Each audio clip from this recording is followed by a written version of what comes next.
Peter sat in a chair against the wall and looked at his father. He was lying there with his eyes closed, his face thin and haggard. The atmosphere in their house had been dreary for over 3 weeks now. That was how long his father had not gotten up, and it was clear that his days were numbered. The diagnosis was too serious and time was running out. As soon as Mr. Charles' illness became known, his mother could not believe it and pleaded with the doctors at the time. "We will pay any money, just save him. How much do you want? Let's send him abroad. I'll go and look after her." Peter did not know how much money was in the family's accounts, but he was sure there was a lot. His father had been the head of a large publishing business for many years.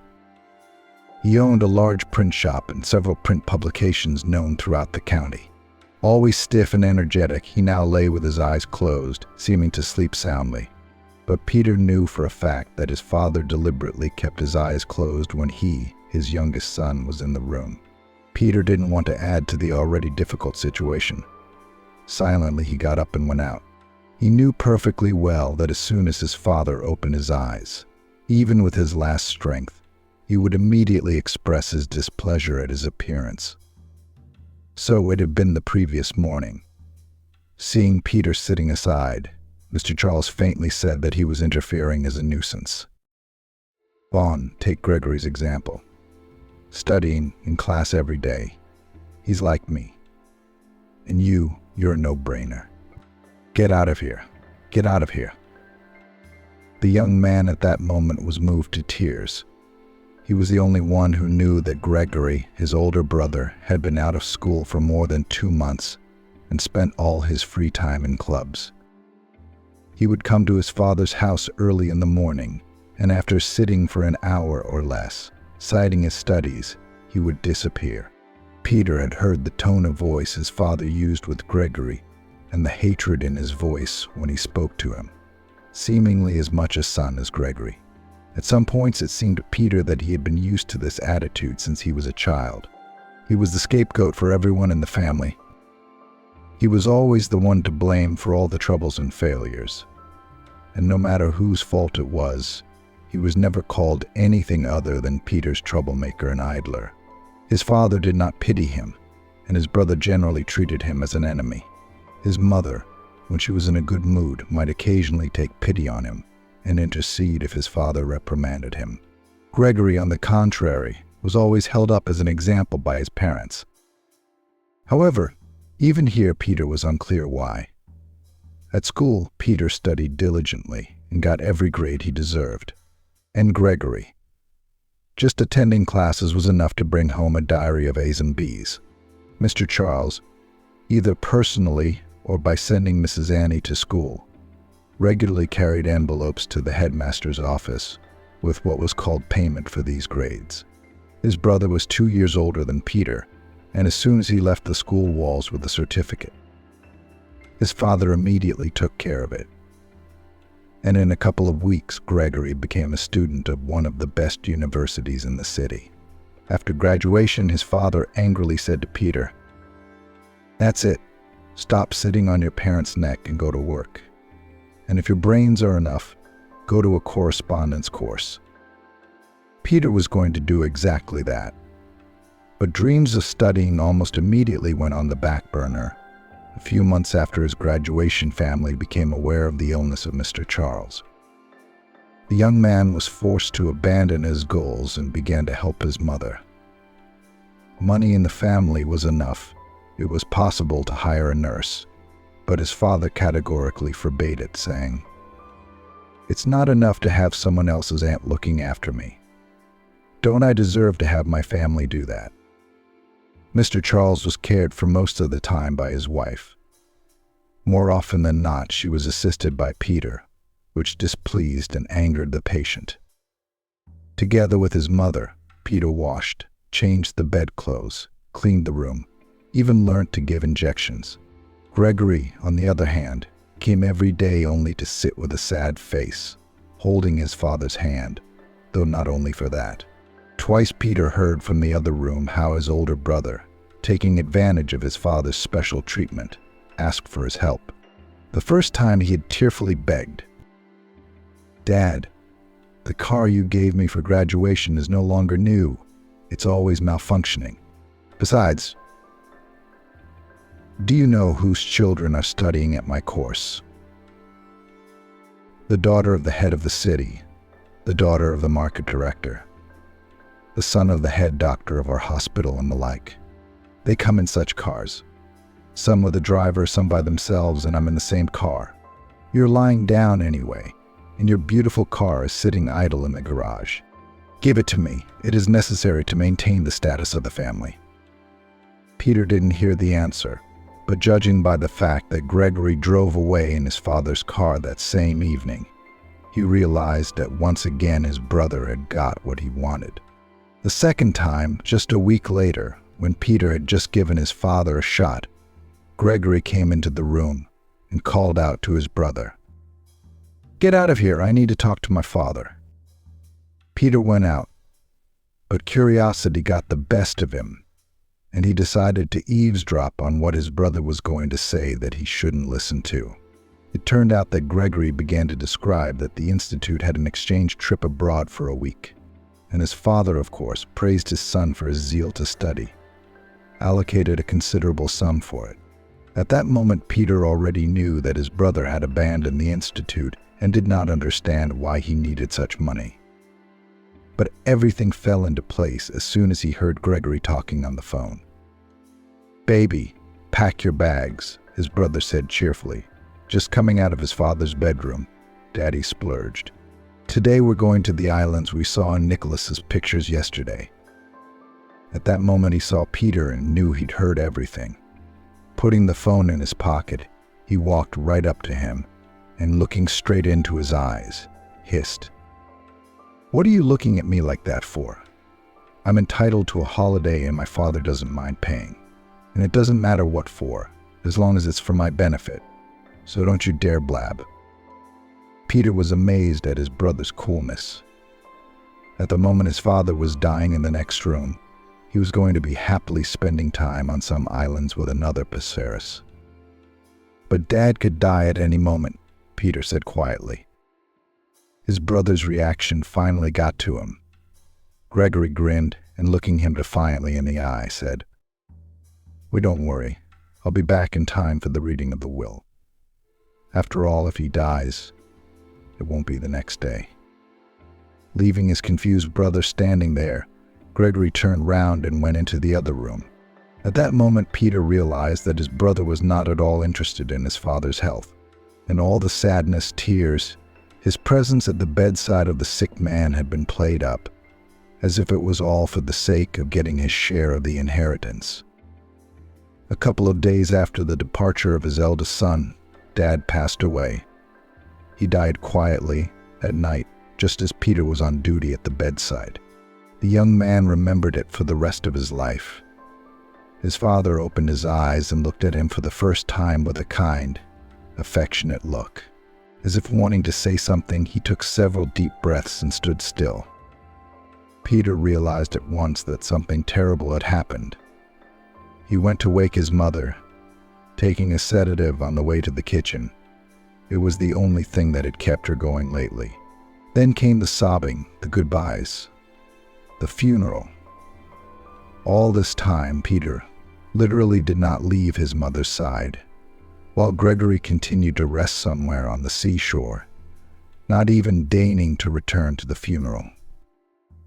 His brother arrived after 9 days. He had traveled to his father's grave only once, and that was at his mother's insistence.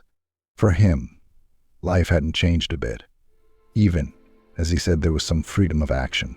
Now he could take all the cash without his father's approval, use his father's car at any time, and he didn't have to answer to anyone. His mother didn't pester him with questions. After her husband's death, she didn't care about it at all. In due time after the father's death, they were invited by the notary.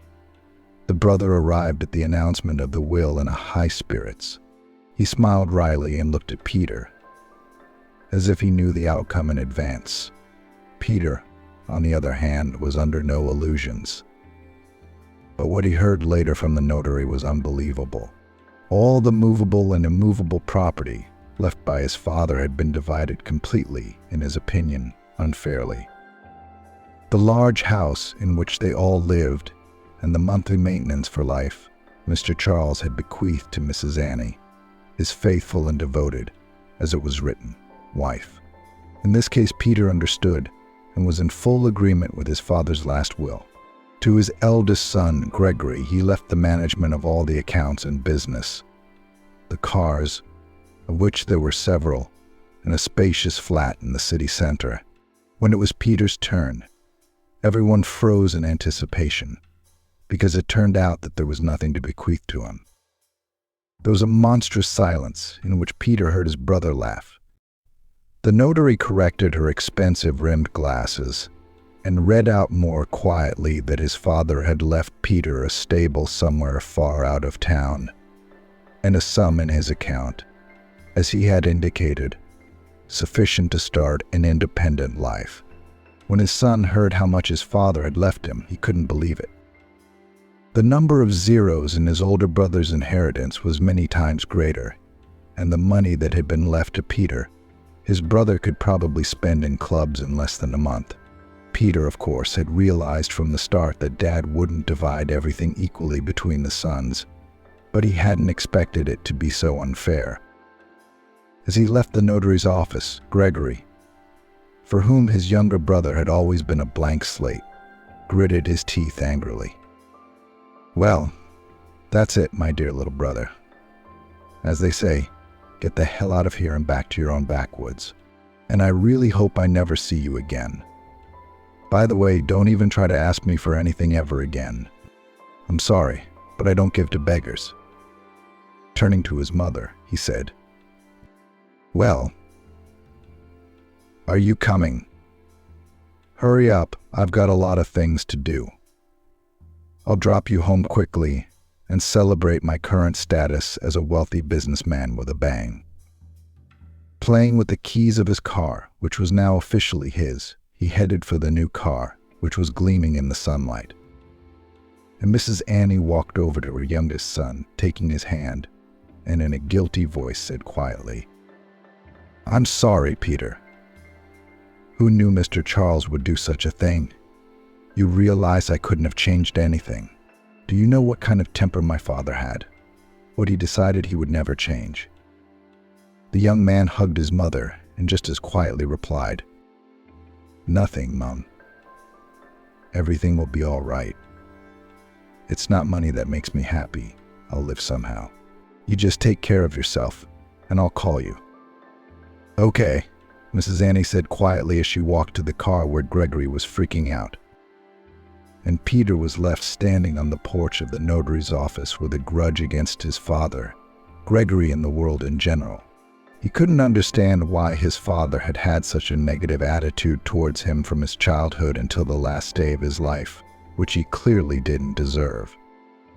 It seemed like two brothers, good brothers, in the same family all their lives, and now one had everything and the other was a ruin on the edge of the world. Peter had no doubt that this was what his inheritance looked like. After all, having bought the stables on occasion, Mr. Charles only went there for the first couple of years. At that time his father had taken a keen interest in horses, and every time he returned he told him that he had bought another thoroughbred. But it didn't last long. Then business absorbed him with his head, business began to develop actively, and later his health failed him. Peter couldn't even remember the last time his father had traveled there. He was forced to collect all the necessary things, putting them in one traveling bag, and went to the address specified in the will. After buying a bus ticket, Peter climbed into the back seat of the old bus and sank into his unhappy thoughts. 3 hours later, the driver turned round and announced that they were there, dropping him off, as he said, in the main street of the village.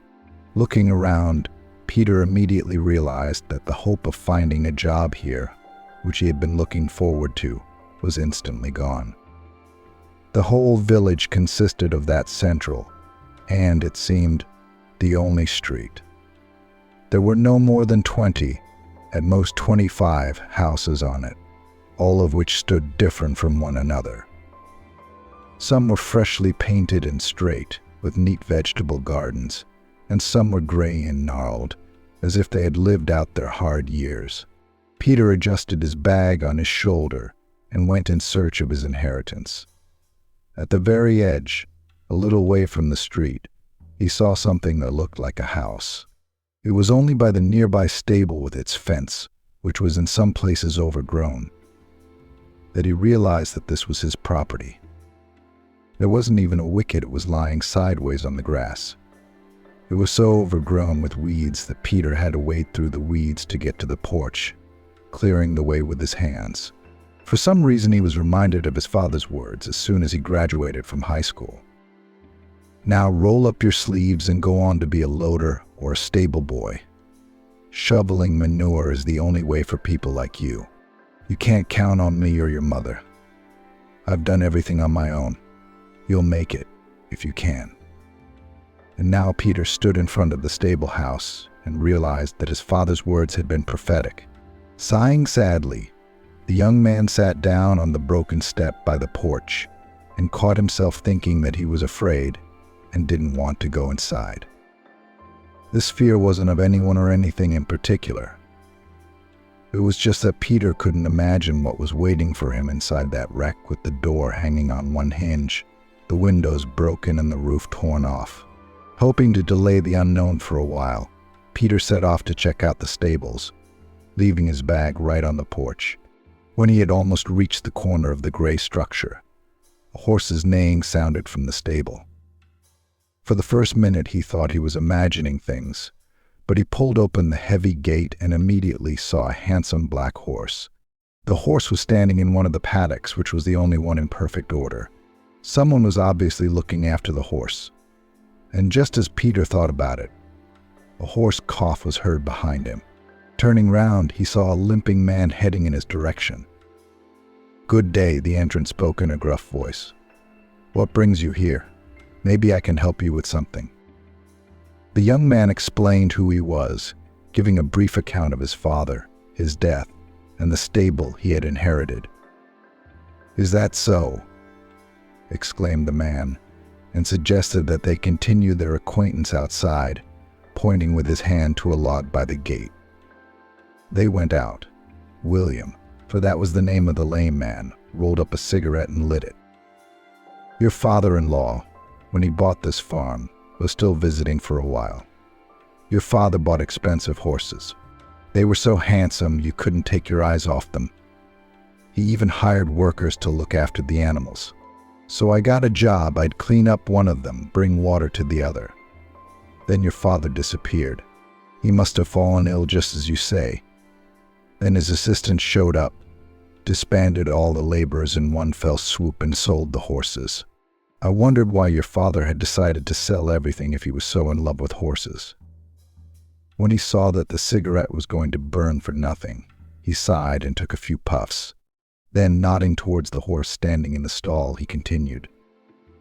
They couldn't sell this one at once, and they left him like that, very young. He, like me, limped, so to speak, on one hoof. So I took pity on the poor fellow and took care of him.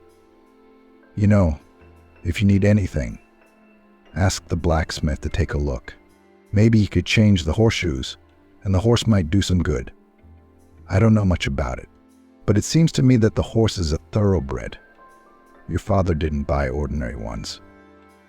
Peter sighed, and, not to offend the old man, promised to take care of the horse. In fact, he thought least of the horse at that moment.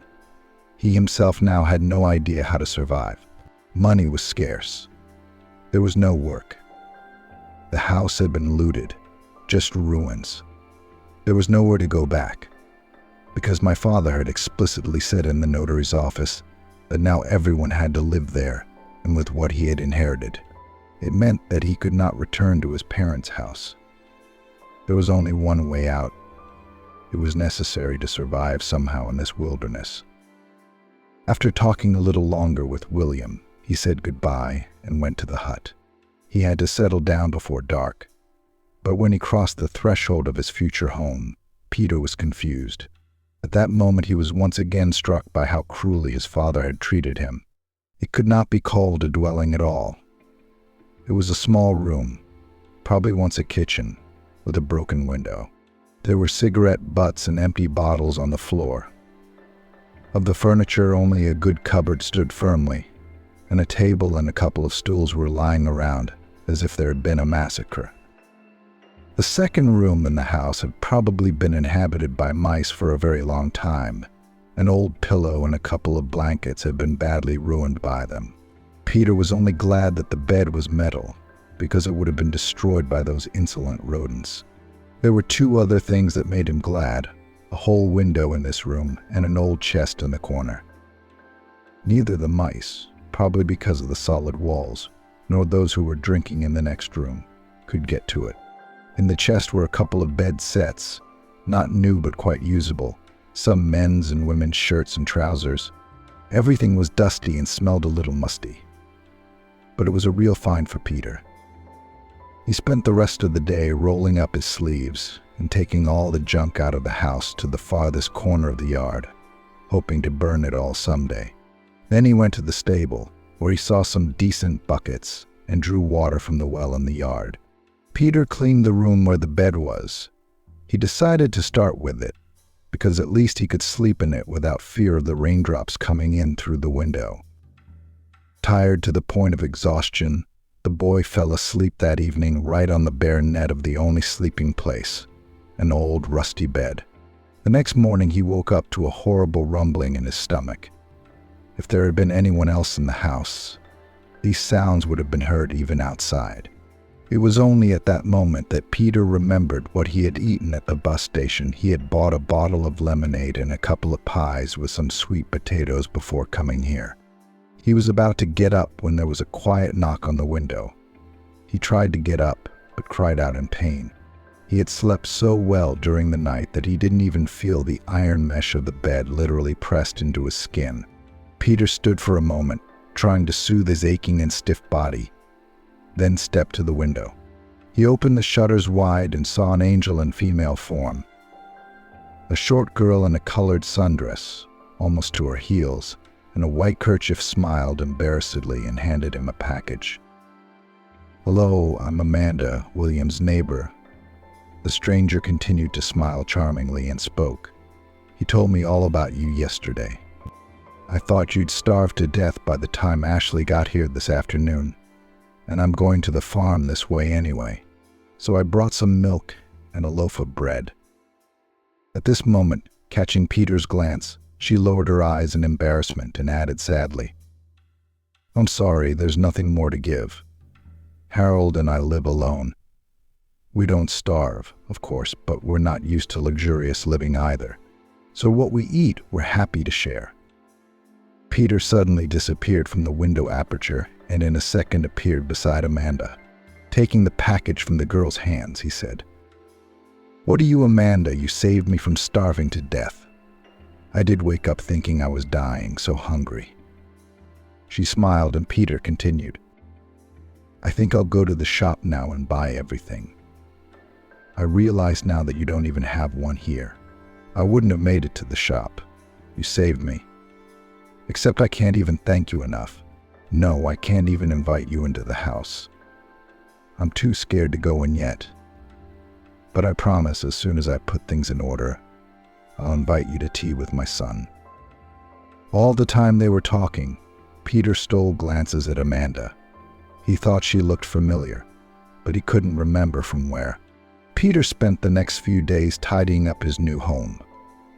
William got some glass, cut it carefully and put it in the kitchen window, chatting about the delights of country life. The men were assisted, or rather helped, by William's wife, who prepared and supervised the dinner. Peter was surprised at himself. He could easily handle the saw and hammer he had found behind the house, even though he had never even suspected the existence of such tools before in city life. There had always been people in their family who did such work for the wages paid by his father. Now he had tidied up the tables and kitchen chairs himself, and he even enjoyed it.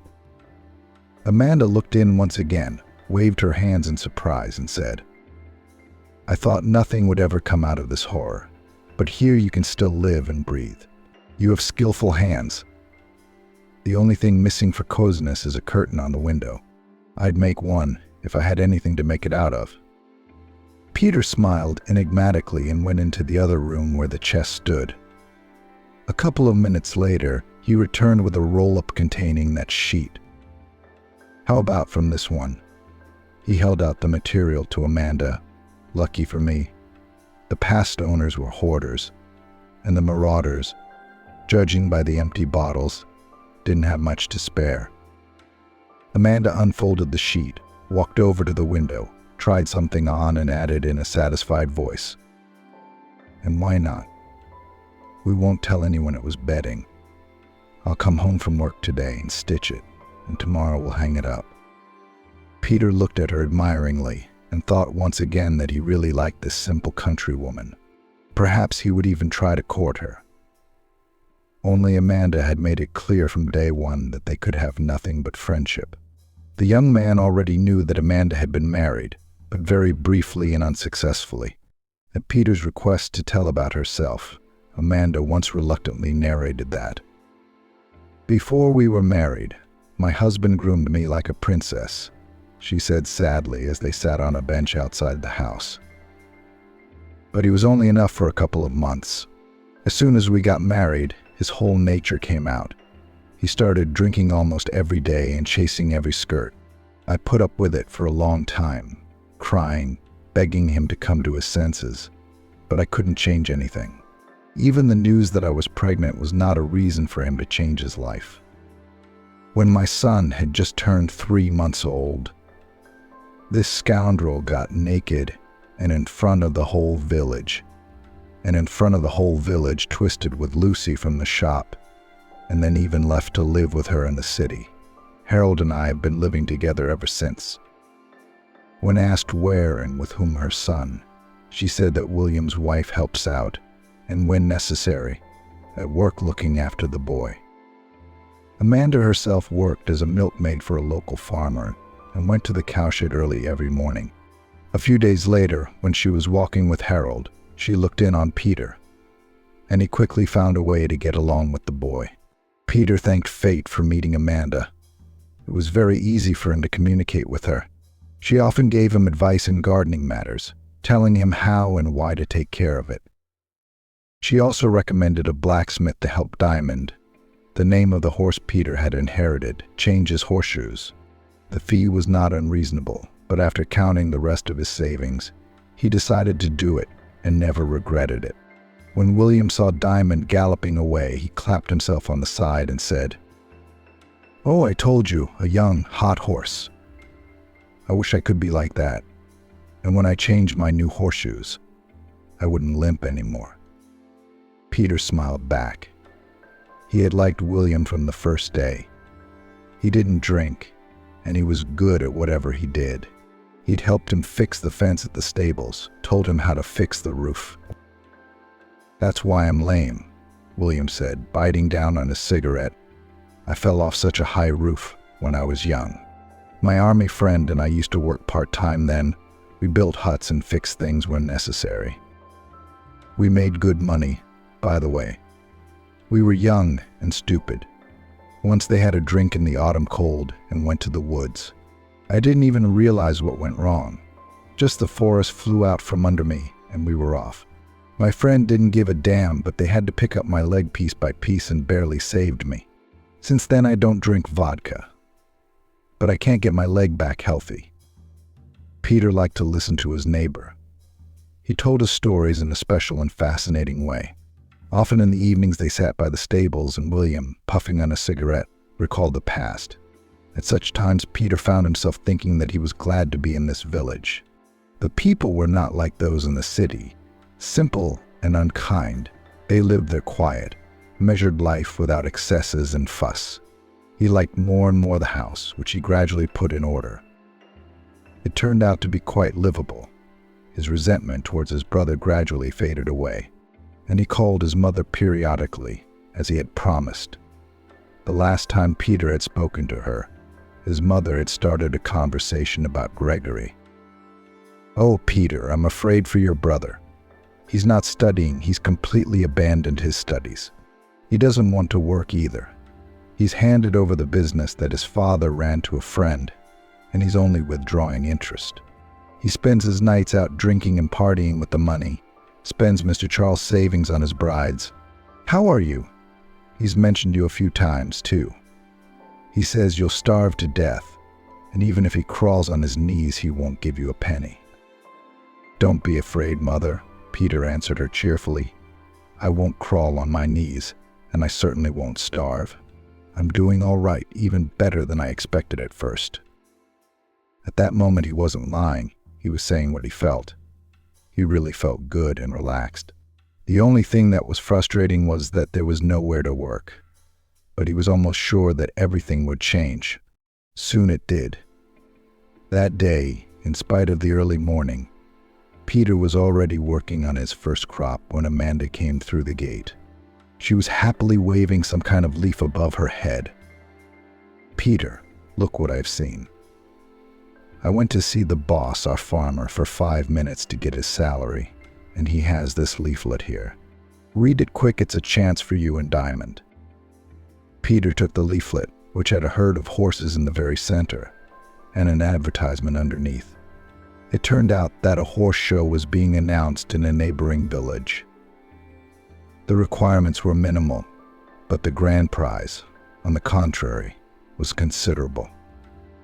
After reading the text, Peter grinned and, handing the sheet back to Amanda, said, There will be thoroughbreds on show, and our Diamond is only a thoroughbred according to Lame William. Amanda tried to persuade him for a while longer, but then waved her hand and put the sheet on the porch and set the milk bottle on it. She turned round and disappeared as quickly behind the wicket as she had come. Peter looked after her and went about his business again, but thoughts of the horse show did not leave him.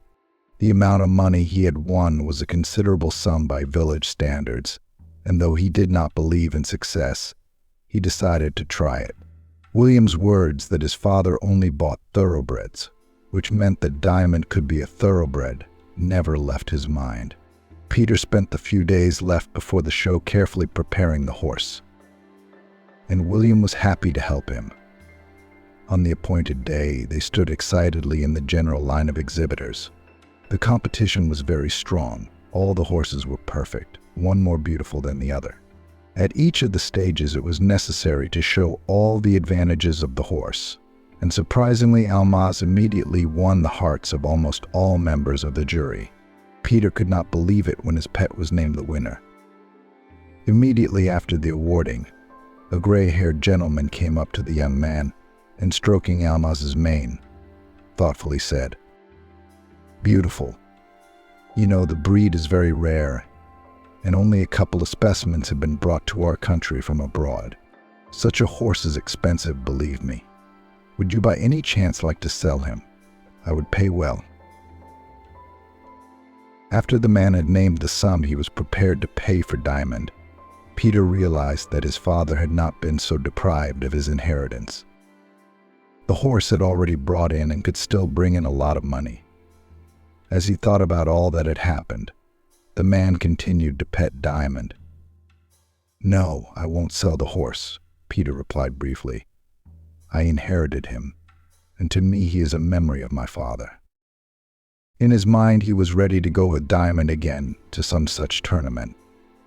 After all, having won such a prize once, one could try one's luck again. Peter had already imagined how he would use the money he had won to create his own farm, albeit a small one, and live as well as anyone else. His thoughts were interrupted by the same gentleman. You know, I knew your father very well. We started our business together in our youth and were friends. We had been friends since our student days. We studied together.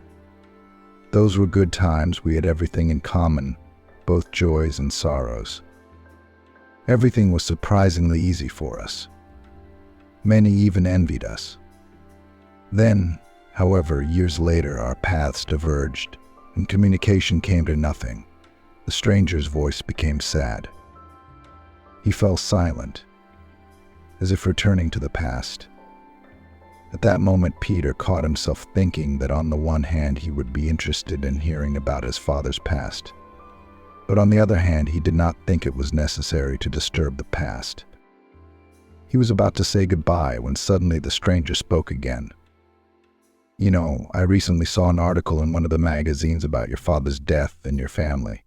There was something that confused me. Although I haven't spoken to Mr. Charles for many years, I know for a fact that he didn't have two sons, but a daughter and a son. He was so excited about having a daughter back then. Said she was going to be a mom's helper. And when the son was born a couple of years later, Mr. Charles was very happy. We were still good friends then. We had children one after another at the same time. Mr. Charles's daughter was born at the beginning of April and my eldest was born a month later in May. We used to joke at the time that we'd get married when they were older and we'd merge our businesses." "But I don't have a sister," Peter interrupted him. "Only Gregory." "A brother, though born the same year you say a sister was born." "Mr. Terence," for so the stranger introduced himself, looked at him attentively, and then went on thoughtfully. "You know, young man, times were troubled then. There was business trouble or something else. But then Mr. Charles and his family disappeared from town. Nobody really knew what happened. But your family suddenly disappeared for a couple of years, and then suddenly reappeared. But instead of a daughter, Mr. Charles had an older son. People gossiped and fell silent. Everyone was busy with their own lives and had enough problems. We lived as best we could." After being silent for a while, the man walked over to the horse again, stroked the handsome creature, and turning again to Peter, half whispered, somehow enigmatically spoke. "But the main thing that confused me after your father appeared was the attitude towards horses. You know, it even excited me more than the substitution of daughter for son. Mr. Charles literally adored horses from childhood and treated them like a shrine. He chose each of his beauties carefully and for a long time. He clearly knew the pedigree of his pets and created ideal conditions of existence for them. After his return, many of our mutual acquaintances noticed that he had changed a lot. I didn't believe it at first, but when I saw the state of his stables one day, I thought that your father would never have let it go to such a state." Peter listened and tried to make sense of it all. He could not understand how his father, who supposedly loved horses so much, had allowed the thoroughbred Diamond to limp for so many years because of an old horseshoe, and the wealth left as an inheritance only to the eldest son, who, as it turned out, should not have existed at all, made him wonder where his older sister had disappeared to. An interaction with a businessman friend of his father's at the fair left Peter's mind in complete chaos. But on his return to the village, he was completely absorbed by new worries, and to investigate the mysteries of his family he had to postpone. With the Diamond's winnings, he gradually, with the help of William and his wife and Amanda, set up a small farm. The scale, of course, was modest, but it was enough to allow him to live comfortably. Amanda left her job as a farmer and gladly took over from Peter. He tried to court her once more, but realized that nothing but friendship could exist between them. But he was happy with his relationship with Amanda. He was somehow at ease. Almost a year had passed since Peter had come to live in the village. He couldn't even imagine living in his noisy urban world anymore. But one day a call from the past came. His older brother, who had been absent for so long, suddenly called. From the first few minutes of communication, Peter sensed that he still held a grudge and seemed to be calling just to taunt him. "So, little brother, somehow you haven't starved to death yet," Gregory began, and seeing the structure of the farmhouse behind Peter's back on the video link, he continued in surprise. "What are you, a caretaker on a farm?" Yeah, where else would someone like you go?" But when he learned from Peter that it was his own farm, he was silent, cutting short his apparently pre-prepared speech at half a word. It was evident that his anger was literally overwhelming him. It had not turned out as he would have liked. Peter not only did not starve, but also became an entrepreneur in the village. He didn't make billions in profits, but he had his own business. Apparently it hurt his brother so much that he decided to come to check on him the same day. Peter, on the other hand, had been thinking that he had an older sister somewhere, but then who was Gregory to him? So he decided that this visit was a good thing.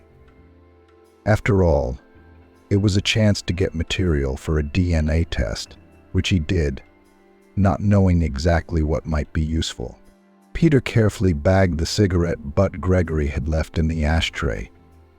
The glass he had been drinking from was also put away in a separate bag. And Peter even managed to remove a few hairs from under the driver's seat as his brother walked around his property. Immediately after Gregory's departure, Peter went to the city, and having handed in all the material necessary to establish parentage, began to wait for the results. It was a very exciting and agonizing time for him. He didn't know what the test would show, but there was no doubt in his mind that there was some mystery here. The DNA results showed that Peter and Gregory were complete strangers to each other and were not even remotely related. After receiving the result, Peter sat down on a bench in the square in front of the clinic and looked at the document, not knowing what to do with it. It was obvious that there had been some well-thought-out machination, but an independent investigation would have been impossible. After sitting for some more time, the young man put the cherished sheet into his inner pocket and went to the nearest police station. There the captain listened to him, and having studied the DNA test, offered to write everything in detail in a statement. Peter didn't really believe at that moment that anyone would take up the case. It would probably be shelved, he thought, and then eventually forget about it altogether. But what was his surprise when, just a few days later, he was invited back to the police. Gregory was sitting in the corridor outside the investigator's office, and he didn't look as confident as he had not so long ago. He even seemed frightened to Peter. In a trembling voice, he suddenly began to speak in a rapid whisper, as if afraid of not having time to report everything. "What the hell are they talking about? That policeman questioned me for half an hour about what I knew about some missing businessmen who were supposedly your parents. Claimed you weren't my brother at all. That's nonsense. We were always together," he added. "He's over there questioning his mom now." At that moment, Peter did not believe Gregory, although his brother's look showed that he was shocked by the news. Mom spent several hours with the interrogator. Peter was beginning to worry about her, for her health had deteriorated considerably since his father's death. When she left the investigator in the corridor, it was frightening to look at her. It was as if she had aged another 10 years. Her back was hunched like an old woman's. Her eyes were red from tears, and she looked a bit faded. Without noticing her sons, the mother staggered slowly out, and the captain invited Peter into his office. "What a job you've given us," the policeman began, motioning for him to sit down. "You have no idea what's happened. It turns out that your so-called parents are not your father and mother. This family worked for your real parents as servants. These criminals have been preparing their atrocity for a long time, jealous of your father and mother's wealth." The captain handed Peter a tape recorder and said, "Here you can listen to the whole thing for yourself." The unfortunate mother, afraid of going to jail, confessed to the whole thing. He went to sort out some folders in a cupboard against the wall, and Peter listened, not believing what was happening. "My husband and I were thinking at the time," said a familiar female voice from the telephone. "Why do they get everything and we get nothing? So my Mr. Charles set it up. He was a clever one. When the owners went somewhere, they sometimes asked Mr. Charles to drive them, and this time he had to drive them. At breakfast he gave me some powder and told me to put it in both their teas, and to be ready in a couple of hours after they left. He came back nervous, tense. He ordered me to quickly put all the children in the car. There were 3 of them in the house, the daughter and the master's son, and our Gregory. Without asking any questions, I did as he told me. And in a few hours we were far from the town where we lived, there in a small hotel. Mr. Charles told me there were no more rich men, and we were to beat them all. Only, of course, it still took a lot of effort. Outwardly and in age we were something like them, but we had to get some things corrected by beauticians. The recording was cut off at half a word, and in the silence that ensued, the captain's voice came from behind him. "Shit, I've run out of power and she's had the time of her life on him. Well, let me recharge it. Why don't I pour you some tea? You're not wearing a face." Handing Peter a cut glass, he said, "You sit close and listen to it while it's charging. Our equipment is old, it doesn't last long." He continued to go through the papers in the cupboard and Peter began to listen further. Mr. Charles thought of everything in advance. The woman's voice continued, and managed to take a lot of the former owner's money with him. "We rented a large house 100 kilometers from the town where we lived. Mr. Charles said we should wait it out for a while.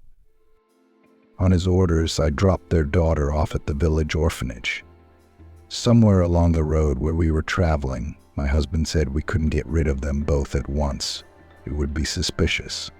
And so, in case they ask, we were on a trip where the daughter suddenly died. So we adopted a boy to ease my maternal grief. When we returned after some time, we had no special difficulties in communicating with acquaintances. After all, we had been in the house for many years and knew the habits and tastes of the owners. Mr. Charles was surprisingly quick to get into character and easily fell into the character of the host. We gave our son, Gregory, as our own, and Peter, the one we adopted, but we never told him about it. We would have lived like that if you hadn't started the inquiry. Mr. Charles made a will for Gregory, too." The voice in the recorder sighed and fell silent. Alex, walking over to the desk, pressed the off button, touched Peter's shoulder and said, "You hang in there. I know it's a little hard to find out that the people you thought were your parents aren't your parents. They're murderers.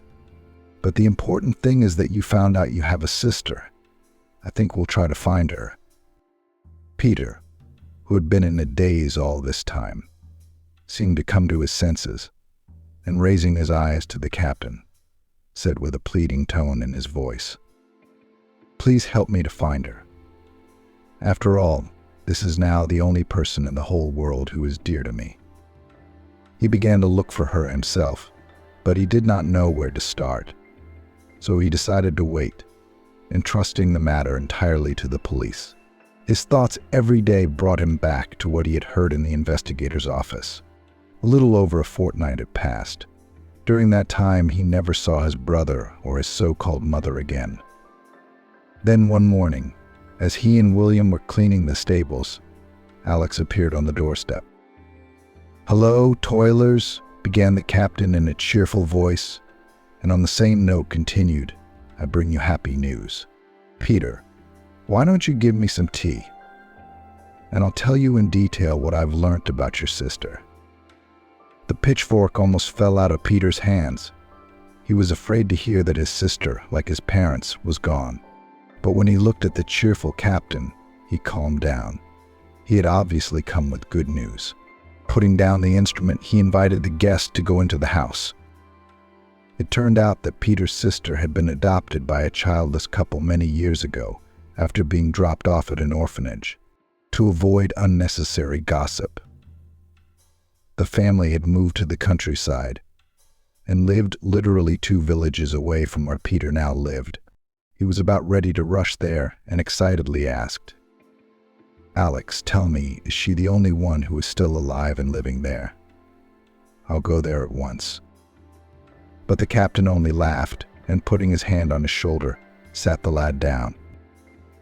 "Settle down, you," he continued jokingly. "There's no need to go anywhere. Your little sister's alive. Parents aren't alive anymore, though. She moved away. But you wouldn't believe where." Peter looked at him questioningly, and Alex, as if testing his patience, gave out information little by little. At that moment, the door to the kitchen opened and Amanda appeared on the doorstep. It was as if she was glowing with happiness. "Well, here you are. Meet her," said the captain. "Your very real, very own sister Amanda." She smiled, and Peter felt like asking to be pinched. Everything that was happening seemed like a dream to him. A kind, happy dream. But a dream. Now he could see why Amanda's face seemed so familiar. The three of them sat in the kitchen for a long time that day, talking about everything. As they were about to leave, Alex offered Amanda a lift home, and they left after saying goodbye to Peter. And Peter couldn't sleep for a very long time. There was so much information that his head was ready to burst. But the most important thing was that now he had a sister and a wonderful nephew. From that very day, Peter noticed that Alex started to visit them in the village often. And 6 months later, he asked him for Amanda's hand in marriage. They had dinner that day after work in Peter's kitchen. They gathered here often now. The captain appeared on the doorstep with a huge bouquet of flowers and held them out to Amanda. He turned to Peter worriedly. "Here's the deal. I've fallen in love and I want to marry Amanda. Amanda has already given her consent." Peter made a naively serious look, then, barely holding back a smile, said, "I certainly don't mind, although according to the rules, the elders should arrange their personal lives first. But you, in turn, I will ask you to be witnesses with Marian and me." He walked over to the woman standing by the cooker and, putting his arm around her, whispered quietly, "You agree, don't you?" Peter had been in love for 3 months with a veterinarian who had come to see Diamond one day. He took great care of his pet, considering it a lucky charm. It was only because of him that he had met Marian. All this time, Peter was going to propose to the girl, but could not make up his mind. Now he thought it was the right moment. That evening in a small house in a small kitchen was especially warm. A month later, they had a noisy village wedding. At the table, apart from the youngsters, were Alex's parents, wiping away tears of happiness looking at their son, and the planted parents of Amanda and Peter, who were, of course, William and his wife. The same Marian was from the orphanage, so for her, family was now everyone around the table, and she whispered happily to her husband, "I've never had so many close family members." After the wedding, everyone stayed to live in the village. Peter received the capital due to him, misappropriated from his birth parents, including property and cars. But he did not return to the city, but sold everything and expanded his farm even further, giving half to his sister. He learned from Alex that his mother had moved in with Gregory, and the latter, left with no money, had been making odd jobs and drinking. But Peter wasn't interested in that. He became a very happy man who adored his sister, loved his wife, and was preparing to become a father soon. And for all this, he was grateful to Diamond.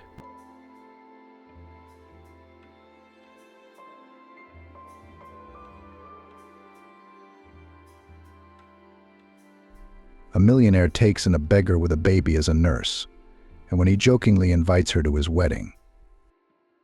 Stefan had just learned that his mother was gone. It was early morning when the call came from an unknown number. The man was already awake, lying in bed, struggling with anxious thoughts. He had a premonition of trouble. Probably, after all, his elderly mother had been in intensive care for almost a week. Her condition all this time remained stably serious. And after that call, the man realized everything before he even answered the call. Stefan was a mature and strong, successful man. Moreover, in recent years, he himself had become a support for his mother. It was as if they had switched places. Now the grown-up son behaved like a parent, and his mother turned into a child. And yet, after the doctor's words, Stefan suddenly felt like a thin, weak blade of grass in the wind. Gone was the support, gone was the hope. The man felt like an orphan through the pain, despair, and rejection. Strangely enough, thoughts of Trixie came through. What would happen to her and her young son Edward now? Would they too disappear from his life? because Amelie was the only thing that had held them together. And now she was gone. Stefan hadn't expected himself to be thinking about Trixie at a time like this. But it was now that the man suddenly realized that he didn't want to lose her for anything. Surprisingly, it was a thought he would ponder later. Right now, he had a lot of things to do, organizing a farewell, settling some legalities. It's a good thing. It would take his mind off his grief, prevent him from falling into despair or apathy. Amelie raised her son by herself, without the help of relatives and her husband. She gave birth to Stefan, being already quite an old woman. She was almost 40 at the time. In those days, it was a very respectable age to become a mother, especially for the first time. Amie's peers were already nursing grandchildren when she was getting used to being a mom to a newborn baby. The woman had no regrets. This child became the center of her universe, the meaning of life, joy. And Amie more than once said this to her son, called his happiness, favorite boy, pride and hope. With Stefan's father, the woman did not work out, and could not work out. It just happened.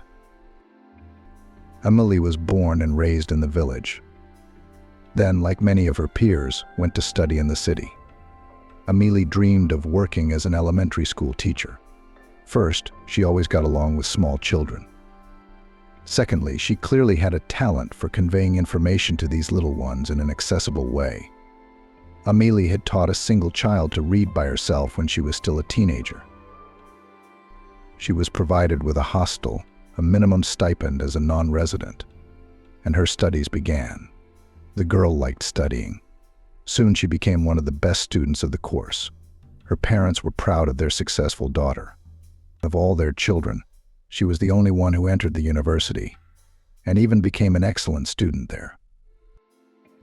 While classmates ran on dates and discos, Amelie gave all of herself to her studies. She was hardly interested in guys. Then, at a young age, the main thing was to get out of poverty, to get a foothold in the city, to establish themselves in the profession. And then you can think about your personal life. Amelie graduated from university, worked for a year on assignment in her own village school, and again went to the city. She rented an apartment there, got a job at a language gymnasium. A young specialist with a red diploma was accepted for a prestigious position with a good salary with great joy. She liked the work. She easily managed to find a common language with all the students. She knew how to explain complex topics to kids. Children reached out to her, respected, and even loved their first teacher. Amelie was glad that she was able to find her way in this life at once. Many people cannot work at a job they do not like. They suffer, looking for something new. But she immediately found herself in her place. True, here with a personal life did not add up. Appearance, she had a pleasant. Her admirers periodically appeared. Whether each of them repulsed her something, sooner or later someone turned out to be greedy, someone boring, and another generally boorish. And so Amelie was left alone. It's time to lower the film. Age is also not young, shook her head mother when her daughter came to the village to visit relatives. Demands you, it seems, too high, driven completely in his city. It's high time you got married. Her sister joined in. She was older than Amelie by only a couple of years, but she was already the mother of 4 children. The sister had recently divorced her husband and was living with her daughters at her mother's house. She did not work with their father, as her girls were still very young. Amelie periodically helped the single mother with money and always felt sorry for her. To hear from her sister words about the need to urgently run to the marriage was especially strange. It's time to give birth, the mother continued. Age is pushing you down. If you don't have time, you'll be alone and needless in your old age. These conversations depressed her, made her feel somehow inferior. Amelie was quite satisfied with her life, her favorite job, a beautiful, albeit rented, apartment, socializing with friends, traveling. Yes, sometimes she dreamed of a beloved and reliable man next to her, and a child, of course. But applicants for the role of husband and father of descendants in Amelie's environment has not yet been observed. Worthy specimens were already sorted out, and other options woman categorically did not suit.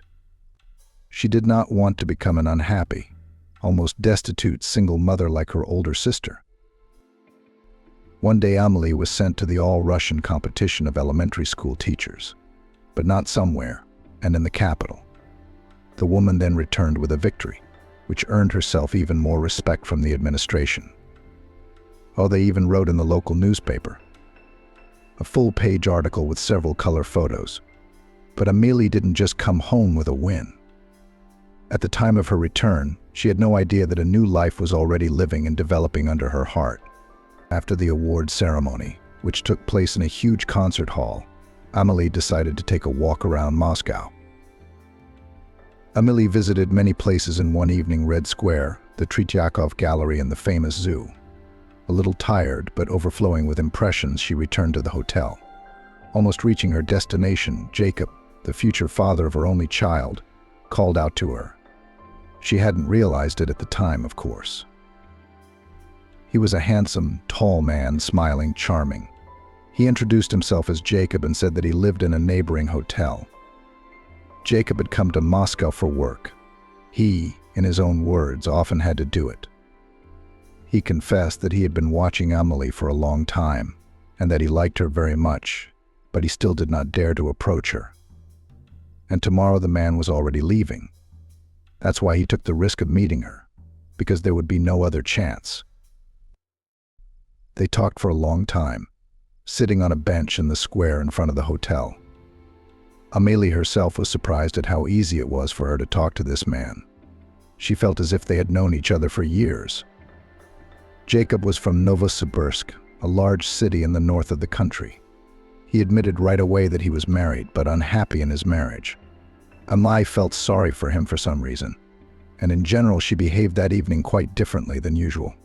Her seriousness and innate caution had evaporated. She explained it to herself that she'd had too many experiences that day. Jacob was handsome, and his manners were very pleasant.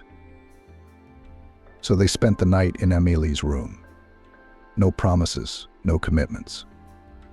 They both knew they'd never see each other again. They just accepted it as it happened. Two adults were drawn to each other by an irresistible force. Amelie had never allowed herself to do anything like that before, but she couldn't resist, and the atmosphere was conducive to play. The woman, as if trying on the mask of someone else, allowed herself to be more liberated, free than always. They said goodbye in the morning. Jacob hugged Amelie tenderly, kissed her, and said many beautiful words that made the woman blossom and feel like a queen. Yes, they would never see each other again, but it was a blessing to have met such a man in her life. Amelie knew she would remember him fondly. A month after returning home, Amelie realized she was expecting a baby. At first frightened, but then overjoyed. Wasn't that what she had once dreamed of? Yes, it didn't work out with her husband, but she would have a son or daughter. When her parents found out that Amelie had gotten pregnant out of wedlock, they were furious. Shame the father uttered when he heard he was about to become a grandfather again. How could it be? What on earth have you done? Wailed the mother. Don't expect any help from us. You made your own mess. You'll have to clean it up yourself, the father joined the conversation again. Didn't you rush me into motherhood? Amelie reminded her parents. She hadn't expected a different reaction, so she wasn't particularly upset. It's a shame and a disgrace to give birth without a husband, her mother repeated and pressed her lips together resentfully. Amelie realized that she could manage on her own without the help of her husband and family. She had a good job that allowed her to rent an apartment and to do almost nothing for herself. Yes, it may be difficult, especially the first years of maternity leave. But nothing will get out of it somehow. The joy of realizing soon motherhood overshadowed all other feelings and emotions. And then Stefan was born, a wonderful, healthy baby, very much like his father, who had not even suspected the existence of this miracle. And Amelie suddenly felt truly happy and whole. The woman had no doubt she would overcome everything, cope with everything. Stefan knew this story from his mother's words. She had told him everything when she was a teenager. Her eyes shone with joy. It was obvious that she was very happy with the memories. Stefan admitted that his mother had embellished the story. Of course, it had been very difficult and frightening for her at times. Maybe there was resentment for the relatives who had returned at a difficult time, and for Jacob too, who hadn't changed at all since the meeting. Either way, his mom had said many times that Stefan's appearance was the best thing that had ever happened to her. And her son believed her. Stefan grew up to be a handsome and bright boy. Unlike many other children, he hardly ever got sick. The boy had excellent grades, and also had time to practice chess and swimming. He was successful in both sections.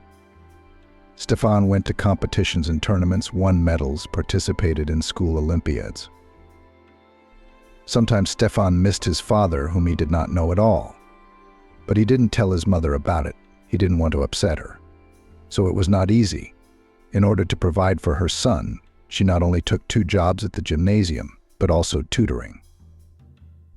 Stefan saw it, appreciated, understood, and dreamed of growing up to become a successful rich man and pile his mother with gifts.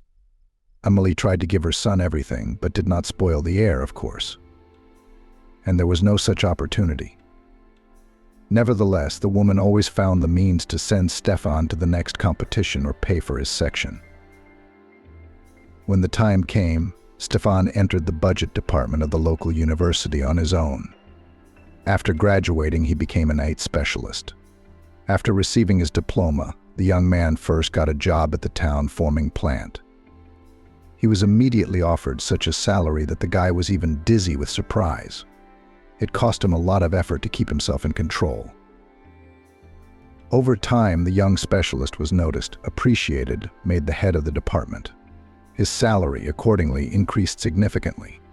Within a year, the guy was able to buy himself and his mother a large apartment in a prestigious area of the city. Finally, they moved into their own place. The rented apartment was, of course, cozy and already quite native, but it still belonged to a stranger. And here, at last, their own corner. Amélie couldn't get enough of her son. He was handsome and clever, and now he was rich. Stefan didn't work for his employer for long. One day he decided to take a risk, opened his own company. He already had work experience. He understood the peculiarities of the service market. Of course, it was not easy to make up his mind. To leave the forced money place, to rush like in a maelstrom with his head into the business, which is still unknown whether it will bring profit. But deep down, Stefan felt that everything would be fine, because he had a clear plan. And so it was. Stefan's firm grew, developed, brought more and more income. It was the kind of money that could not be earned at the factory, even in the highest position. The guy skillfully managed the funds, something let for the development of business, something put aside, something sent in investments. And of course, Stefan, as he once dreamed, made gifts to his mother. Now he could afford it. Eventually, Stefan had to move. He grew up in a small provincial town and started a business there. But his business grew. He became cramped in the provinces, so a new stage in Stefan's life began, conquering the capital. It wasn't easy. Competition, the need to deal with many issues, both business and purely domestic. The guy, at times, did not sleep for 2 days. But Stefan managed to cope. He got his business up and running and settled in. Now he lived and worked in Moscow. Stefan tried many times to move his mother closer to him. It seemed to him that nothing could keep her in her native city. But he was wrong. At first, Amélie did not want to part with her work. Great. I'll get to graduation, and then I'll think about it. Where will they go without me, she said. Then, already on a well-deserved rest, she was kept in place by other moments, friends and neighbors, familiar yards, apartment. In general, Amélie refused to move. It seemed to her that she would not find her place in the capital. You work all the time, all in business and labor, and I do not know anyone there. What am I supposed to do? Sit all day long in 4 walls? At least I have friends here. We go for walks, to the theater, to cafes. But what's waiting for me there? In the end, Stefan realized that it is useless to persuade his parents. He often came to visit her or brought his mother to stay with him. Amelie, by the way, did not like Moscow very much. She quickly tired of the city. But Stefan enjoyed being in the metropolis. He felt like a fish in water here. So many events, so many opportunities, so many opportunities, so many potential options for profit. As for Stefan's personal life, it was not as successful as his work. When he was young, he had lovers and fleeting hobbies. But even in his younger years, Stefan realized that all these were nothing more than short-term romances. The guy has formed in his head an image of the other half. At the head of the chapter, he put such qualities as intelligence, kindness, sensitivity, loyalty. But none of the girls, which in large numbers hovered around the successful young businessman, did not meet this ideal. And then Stefan met Kira. It happened in a club, where the successful businessman and his colleagues celebrated the conclusion of another contract, which was to bring good profits. The tall, slender girl fell on Stefan's head in the most literal sense. She was accidentally elbowed by a careless waiter. That's why the beauty couldn't stay on her feet. Afterwards, Stefan found out that it had all been a setup, the acquaintance and the clumsiness of the waiter, who turned out to be Kira's former classmate and accomplice. But then the incident had been a small miracle and resembled a scene from a romantic comedy. Kira and Stefan met. The girl immediately charmed the young man with her modesty, even shyness. It was hard to believe that with such a spectacular appearance, Kira remained not spoiled, sensitive beauty that Stefan knew. Usually they behaved like capricious princesses, but this girl was strikingly different from the others. That was probably what had gotten Stefan hooked. They started dating. The closer Stefan got to know Kira, the more he fell in love with her. Here's the updated story with the names changed. The girl was not only beautiful and smart, but also incredibly kind. She pitied stray animals and abandoned children, cried over the sad endings of movies, always served beggars. And Kira, unlike Stefan's previous girlfriends, didn't demand gifts. No, Stefan had never been greedy. When a young man met a girl, he always wooed beautifully. He liked to please people close to him. Therefore, Stefan did not spare money and time for surprises. But the girls very quickly began to abuse the generosity of Stefan, which immediately repelled him. Because the feeling that you are used, it is always unpleasant, and Stefan couldn't take it. Why continue the relationship if they see you only as a resource? The guy had already decided that all young women are like that, or become like that next to a successful man. But then Kira came into his life. Kira looked at Stefan with admiring, loving eyes. She didn't need expensive jewelry, travels, money, but only if he was near her, the man she loved. It filled Stefan with happiness. He felt that he had finally met his other half, and he was beginning to think that it would never happen. But it soon became clear that it was all a setup, the supposedly chance meeting with Kira, Stefan's affection for her, and most importantly, her perfect behavior. It was all part of an elaborate plan. Nick, Stefan's financial deputy, had long wanted to take over the firm, and he planned to frame and imprison the chief so that he would not interfere. Nick had spent years delving into the financial and legal nuances of the company. Stefan trusted him. They'd been classmates once. Back then, Nick had seemed like an honest, straightforward, and very smart guy. Stefan never imagined he'd do that to him. Kira was Nikolai's girlfriend. Together they had devised a plan, according to which Stefan would lose his head over the young beauty, and then they would set up a situation in which Stefan would sign the necessary papers and go to prison, and Nick would take his place. Who else could take over the firm? He's the second in command. Stephen uncovered the plans of the criminal couple quite by accident. Of course, Stephen never worked another day for him after that. And Kira was the hardest part. I didn't want to believe she was faking it. Her meek smile, her loving gaze, her hugs and kisses were all lies. Stefan searched for excuses for his lover, but found none. Everything pointed to her being a despicable traitor, even if it didn't fit the image that had formed in Stefan's head. Of course, they broke up. Kira tried to stay close to Stefan. She apologized, blamed it on Steven, swore her love and loyalty. It took a huge effort for Stefan not to believe her again. As it turned out, it was a wise decision, because leaving Kira in her heart told the young man a lot of unpleasant and hurtful words. It was painful to see the once favored beautiful face curved with a malicious grin. After this sad story, Stefan stopped trusting girls, and he never dreamed of a new serious relationship. In his life, he still had short-term, non-committal romances. Everything was fair and clear there, but Stefan did not make any far-reaching plans. The man was satisfied with his real life, the center of which was, of course, work, a favorite job that would never betray or hurt him. Amelie was sad about that. "Do you want a wife? Kids?" Amelie listed. "Are you planning to live your whole life alone? It's good now, but when you're old, it's uncomfortable. You'll be cold.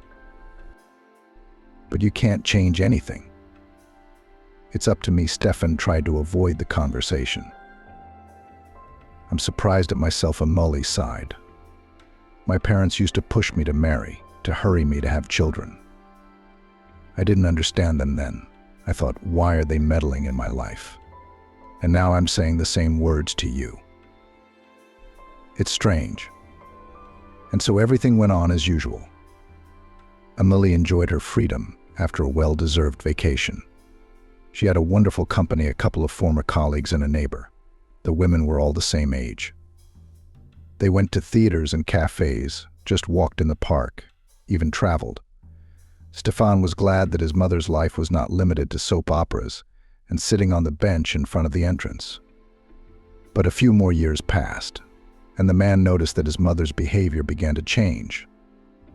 At first, she simply forgot the words, began to tell something, and suddenly stopped talking, unable to continue the phrase. Stefan didn't see anything wrong with that. It happens to everyone. But Amelie was more and more often lost in the dialogues, confused and flapping her eyes. Then the old woman began to forget and confuse important facts of her own biography. It got to the point where she was seriously convincing her son that she had studied to be a chef. Stefan knew very well that his mother had graduated from a pedagogical university. Her friend and neighbor Kate was a chef. She had talked many times about her studies and her work. Here in his mother's head, apparently, and mixed up the facts of her own life and the story of her neighbor. All this could not but alarm Stefan. Moreover, his mother's friends periodically called him with disturbing news. The man signed up Amelie for a consultation with a renowned professor. The diagnosis was disappointing. Alzheimer's is a terrible, irreversible disease that gradually progresses and takes away the most important thing from a person, his personality.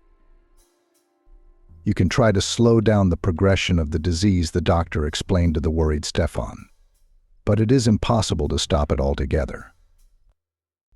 Of course, Stefan didn't believe the provincial professor's words at first. What could he know, sitting in this hole? Medicine is advancing by leaps and bounds. Surely there is a way to save his mother, to snatch her from the clutches of the insidious disease. So the man put aside all his business and rushed to Amelie's rescue. He took her to the most advanced centers of the country, contacted with foreign luminaries of medicine, appealed even to doctors practicing unconventional methods of treatment. All in vain. The disease continued to progress. Doctors were unanimous in their opinion. Amelie had a particularly severe case of the disease. The elderly woman almost did not respond to therapy. The disease developed rapidly. No medications or medical manipulations were able to slow down the process significantly. It was hard to realize her powerlessness. Stefan had money, connections, and opportunities, but none of that mattered in this situation. Amelie gradually withdrew into her own world, but there were moments of enlightenment when her eyes suddenly became as they had been before, aware, loving, attentive. Unfortunately, it happened less and less often. Stefan looked forward to such moments to talk to his mother again. He missed her, the old Amelie. But most of the time his mother was now a complete stranger, healthy, childishly capricious, completely unadapted to life and living. Amelie required care and constant supervision. Stefan wanted to move her to his place closer to Paris, but she fiercely opposed. "You want to kick me out of my house and take my apartment for yourself?" Angrily whispered, she looked at her son. The old woman clearly did not recognize Stefan. She saw in the most dear person an enemy. "You'll never make it. Get out, bastard, before I call the police." But with her friends, who continued to visit and support her, Amelie behaved very differently. The old woman suddenly decided that they were her sisters, and she didn't want to leave them. Stefan had to move in with his mother himself. He watched her day and night, because she could easily leave the gas and water on, knock over a cupboard, drink, or eat something completely inedible. It was hard both mentally and physically. It was exhausting, taking up all his energy and time. Stefan couldn't work properly. No, sometimes he had to go to the capital. One of her friends looked after Amelie. But Stefan couldn't take advantage of her friend's kindness. He understood how difficult it was to look after a sick person for 24 hours a day. Amelie still refused to move closer to her son. He couldn't drag her away by force.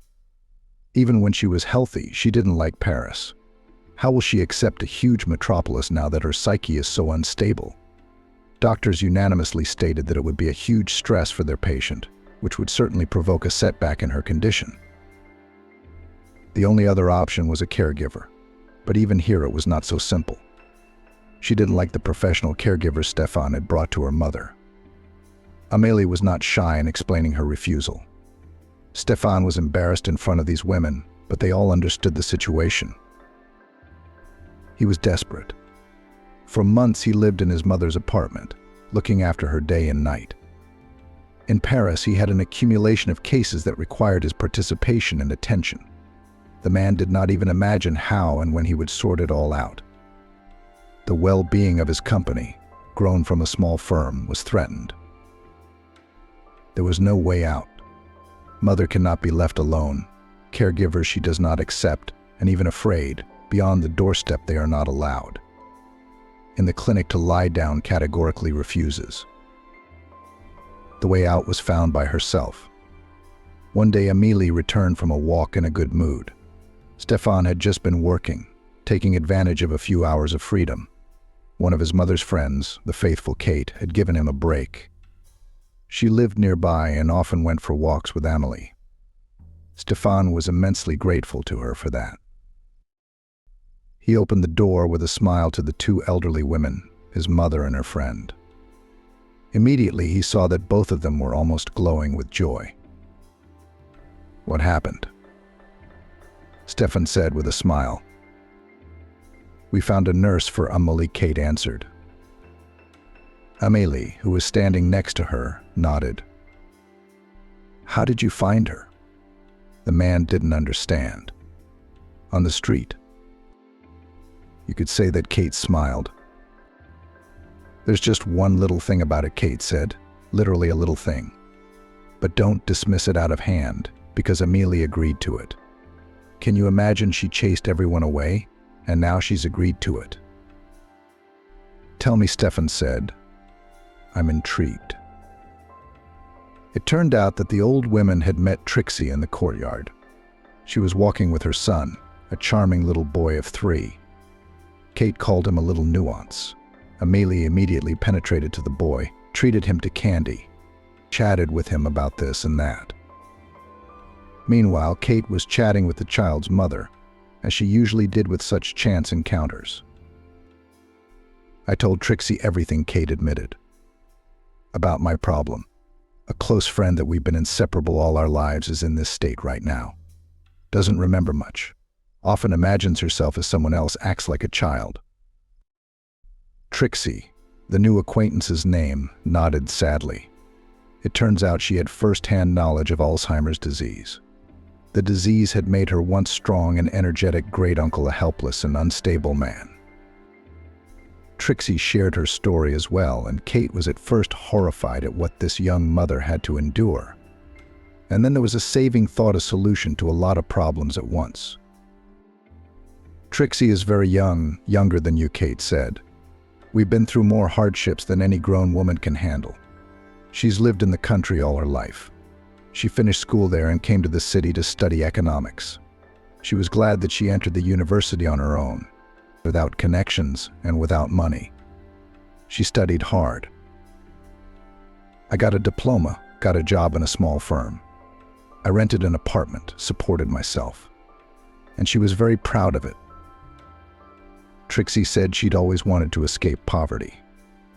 In the village, her family was poor, to put it mildly. She shared a cramped room with her 2 younger sisters and brother. Money was always in short supply. The girl had to work part-time from the age of 11 on the local farm. They did not starve, of course, but Trixie could only dream of beautiful clothes, technology, travel. The furnishings of the house were not pleasing to the eye, either peeling wallpaper, shabby ceilings, old furniture falling apart. Trixie wanted to live differently and thought that hard study would help her to change her fate. That's why she spent all her free time working on her textbooks. By the way, it was not easy, because as the eldest daughter, Trixie had a lot of household duties to clean the rooms, clean the yard, cook dinner, look after the younger ones. There wasn't much in the way of study facilities either. The only desk was always full of children's paints, plasticine, toys. The younger ones were always pushing around, making noise, distracting her with questions. Sometimes Trixie would climb into the attic with her textbooks and sit there, listening to the muffled sounds from below. It wasn't completely silent here either, but the attic was still the best place to study. Unlike her peers, Trixie didn't go to dances in the neighboring village or go out with boys. She listened, of course, to her friends' stories about their romantic adventures. Sometimes it was even interesting, like watching a movie or reading a novel. But for herself, the girl firmly decided first study, career, and then you can think about a personal life. "It reminds me of my mother's fate," Stefan nodded. "Mom was also from a village and from a large family. She also wanted to get back on her feet. She didn't care about her personal life." "Did you notice that too?" Kate smiled. "Of course, I saw the resemblance right away. And Amelie wasn't just taking care of Trixie's baby. She was listening to her story with interest. I could see she liked the girl. And I liked Trixie too, modest, quiet, sincere. So Trixie graduated from the village school with honors and entered the university. She was given a dormitory and a scholarship. The years of hard study began. Studying was hard, but Trixie loved it. She took complex formulas and theorems as a challenge and always won in the end. During her student years, Trixie didn't pay much attention to guys either. She was a pretty girl, slim, tall, with elegant, huge green eyes, long hair the color of ripe wheat, a wonderful honey-colored skin tone. Trixie is still a beauty. Amelie smiled. It was the first time she had entered into a conversation since returning home. Beautiful, though life had not treated her well. But she'll be all right now.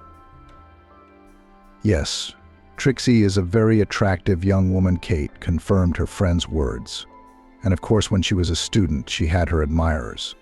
But the girl had made up her mind to finish university and get on her feet first, and then think about love, and went to her goal. Her friends offered Trixie other options to get a foothold in the city and live far from poor, to find a wealthy man and decide him. Only such methods were not for Trixie. She wanted to be sure of her well-being. And how can you be sure of it if your well-fed life depends on another man?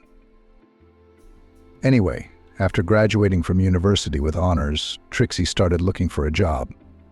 And she found it almost immediately. She got a job as a labor economist in a local successful firm that installs air conditioners. The salary offered to the young specialist was decent, especially if to compare it with the scholarship on which Trixie had to survive all these years. After all, there was nothing to count on the help of relatives. Her parents barely made ends meet. On the contrary, her mother and father had managed to instill in their eldest daughter that she owed it to them, that she had to support the family when she made it in the world. After all, they had raised her. Trixie supported them at first. She bought presents for the younger ones, transferred money to her mother's card. But when she needed help herself, the family turned away from her. Trixie, a young and very pretty employee, was immediately noticed by Ben, a senior manager of the purchasing department and the son of the owner of the company. The young man, of course, felt like a prince in the office. In fact, he was a prince. Ben had been surrounded by luxury since he was a child. He was used to the fact that all his wishes were always fulfilled. By the time he was 26, the guy had a beautiful life. He wanted something new, something unexplored.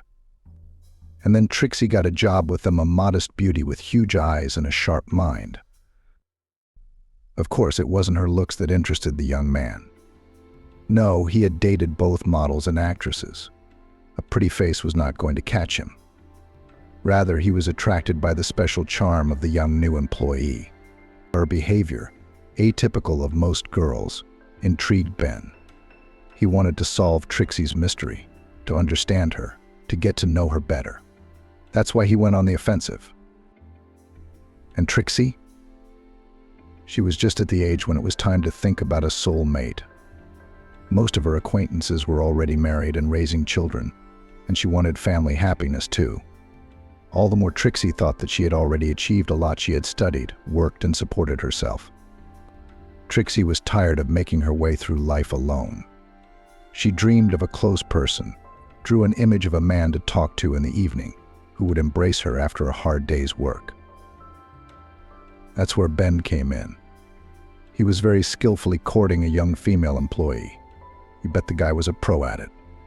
Flowers, nice surprises, exquisite compliments, admiring glances.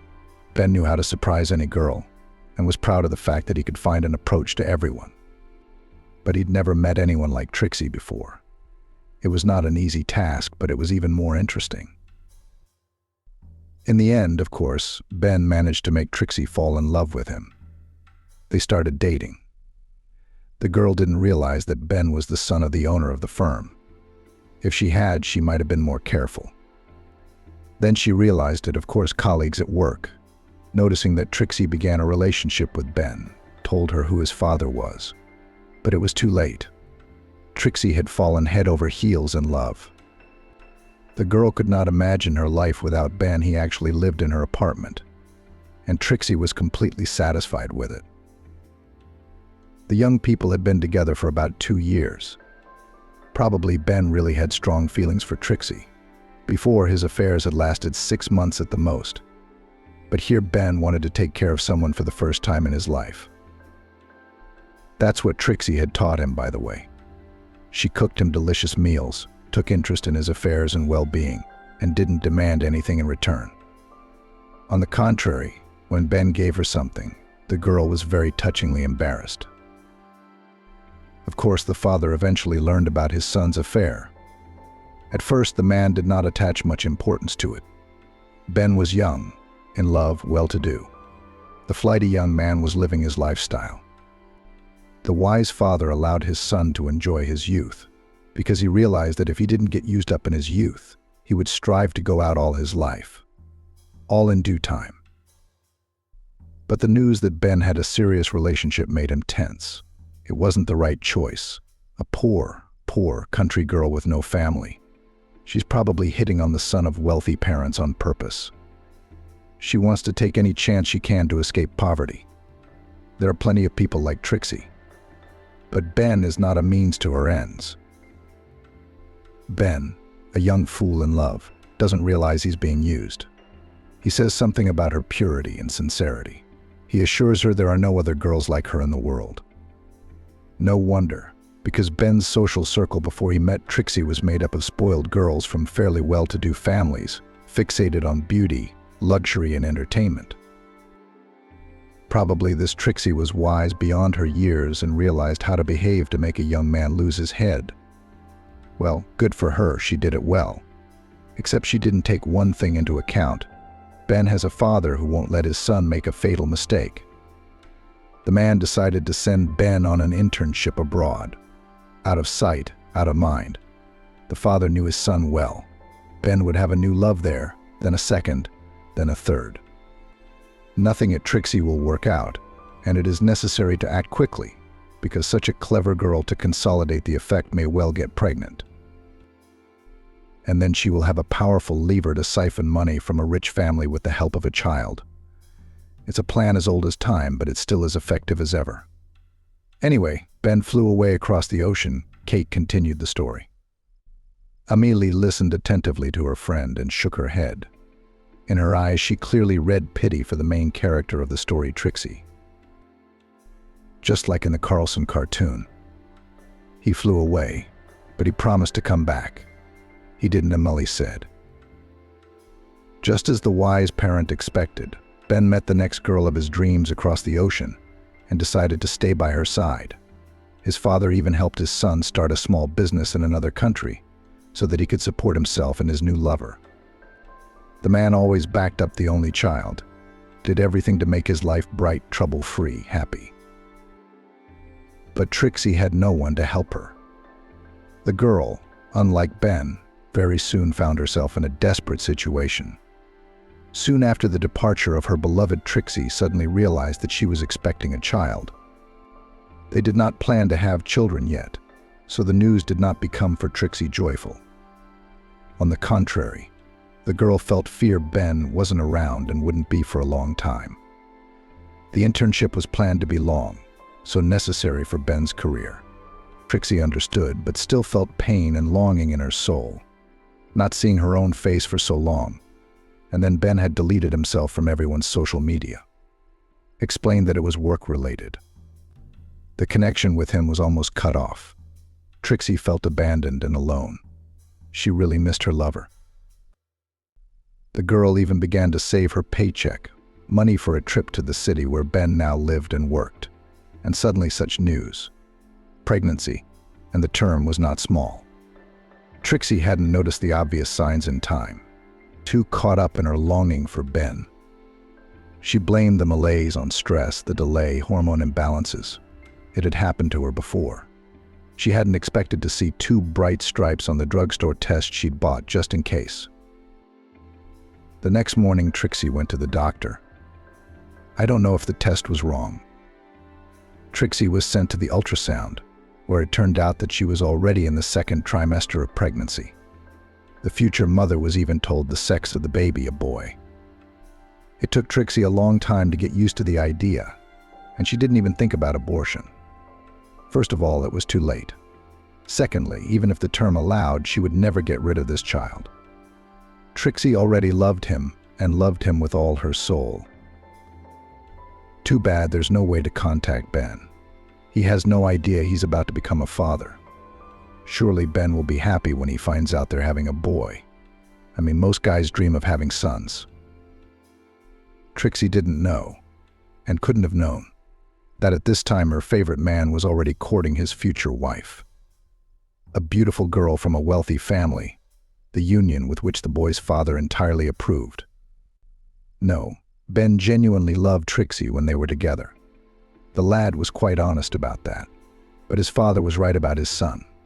The guy was characterized by his windiness and carelessness and couldn't stay alone for long. Trixie didn't know what to do, how to contact Ben.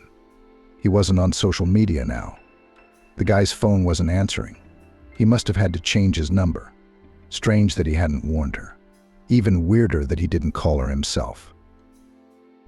One day the girl plucked up her courage and went to the central office to see Ben's father. If anyone could tell her the truth about him, it was only him. It was not an easy step to take, but Trixie had no choice. Time was running out and the due date was fast approaching. It was impossible to survive on maternity pay. It was barely enough money for a rented house. And the baby needs a father, needs a family man around from the first days of life. Trixie can't handle a baby alone. So one sunny June morning, Trixie went to the office of the boss and owner of the firm where she worked to meet Ben's father. Upon seeing him, Trixie's stomach was already showing. The man had figured it out, Kate pronounced. He spoke to the girl rudely and ugly. He said right off the bat that she wasn't the first. Allegedly, she was pregnant by his son, and that he'd met dozens like her. He said that his son was in the middle of wedding preparations in another country, and that Ben wasn't coming back. When Trixie said they could do a DNA test, so there was no doubt about it, the man got angry. He thought Trixie was threatening him and said that if that test proved the child's parentage to Ben, he would condemn the grandchild and raise him himself. And Trixie would go back where she came from, back to her country hole. Anyway, Trixie left the office with nothing. She took a long time to digest the news she'd learned from Ben's boss he was getting ready to get married. Wow, how quickly he'd forgotten her. It was painful and hurtful, but Trixie had no time to sign. She had a lot of issues to solve to find a cheaper apartment, to buy everything she needed for the baby, to put aside money for the first time, because she wouldn't be able to work for a few months. She had to survive in the conditions that fate offered. Ben's family would not even think about recognizing the child. The chief had made it clear, if anything, he would condemn the baby, and he would certainly succeed. He's got money, power, connections on his side. Trixie was no match for such a man. Trixie decided to stay out of the sight of such men. She was afraid of Ben's father now. She dreaded the prospect of being without the son she had grown to love with all her soul. Soon Trixie was hit with a new misfortune. She was fired. She was dismissed as a pregnant woman under the article Incompatibility with her position. With such an entry in her labor book, and even with a small child in her arms, no employer will definitely not hire her. Ben's father was probably taking revenge on the one who had caused him so much trouble. Trixie had to rent a tiny room on the outskirts of the city and work unofficially as a cleaner until the birth. She couldn't have gotten another job anyway. Pregnant, and with such a record in her employment book, Trixie had a small financial safety cushion. The money she'd been saving for a trip to see her lover, but it had run out 3 months after little Edward was born. So Trixie went back to scrubbing driveways. She carried the baby in a carrier, carrying him from floor to floor to floor, down corridors, platforms, stairs, and at the same time singing lullabies or telling Edward stories. It was hard, but there was no other way out. The family, of course, didn't help Trixie's predicament. On the contrary, she received more reproaches than from Ben's father. She was called a disgrace to the family. Trixie, in dire need of support, was hurt to tears to hear these words. Her parents made it clear that she had disappointed them. They had hoped that their daughter would become a great person, help the family financially, and everything was going that way at first, and she dared to get into such a situation. Then the baby grew up, and it got easier, Kate continued. Edward is such a bright, serious little boy. He's just a baby. He helps his mother with everything. Trixie could work more now and earn more money. So she and her son moved here from a bad neighborhood. Trixie rented a better apartment and continues to work as a cleaner, and at the same time is studying for a programmer on some free program. She's unlikely to be hired as an economist now, after this entry in her labor record. And there are more opportunities to earn money as a programmer. So Trixie's doing her best for her son. But it's hard for her to clean the entrances and study. You can see how tired she is. We feel sorry for her, Anomaly. We're good judges of character. We knew right away that Trixie was kind and honest. But she'd had some bad luck in life. That's an amazing story. Stefan shook his head. Can we make a movie about Trixie's life? You don't know the most important thing, Kate smiled mysteriously. Your mom Amelie suggested a wonderful thing. She asked Trixie if she would be her nurse. She offered. Stefan wondered. She's good at it. I didn't realize it right away.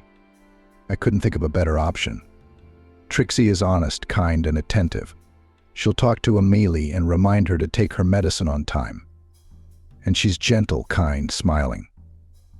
And she has a good boy. She and Amelie hit it off right away. Amelie is like a child sometimes. They'll have fun together. Old boy, Kate nodded.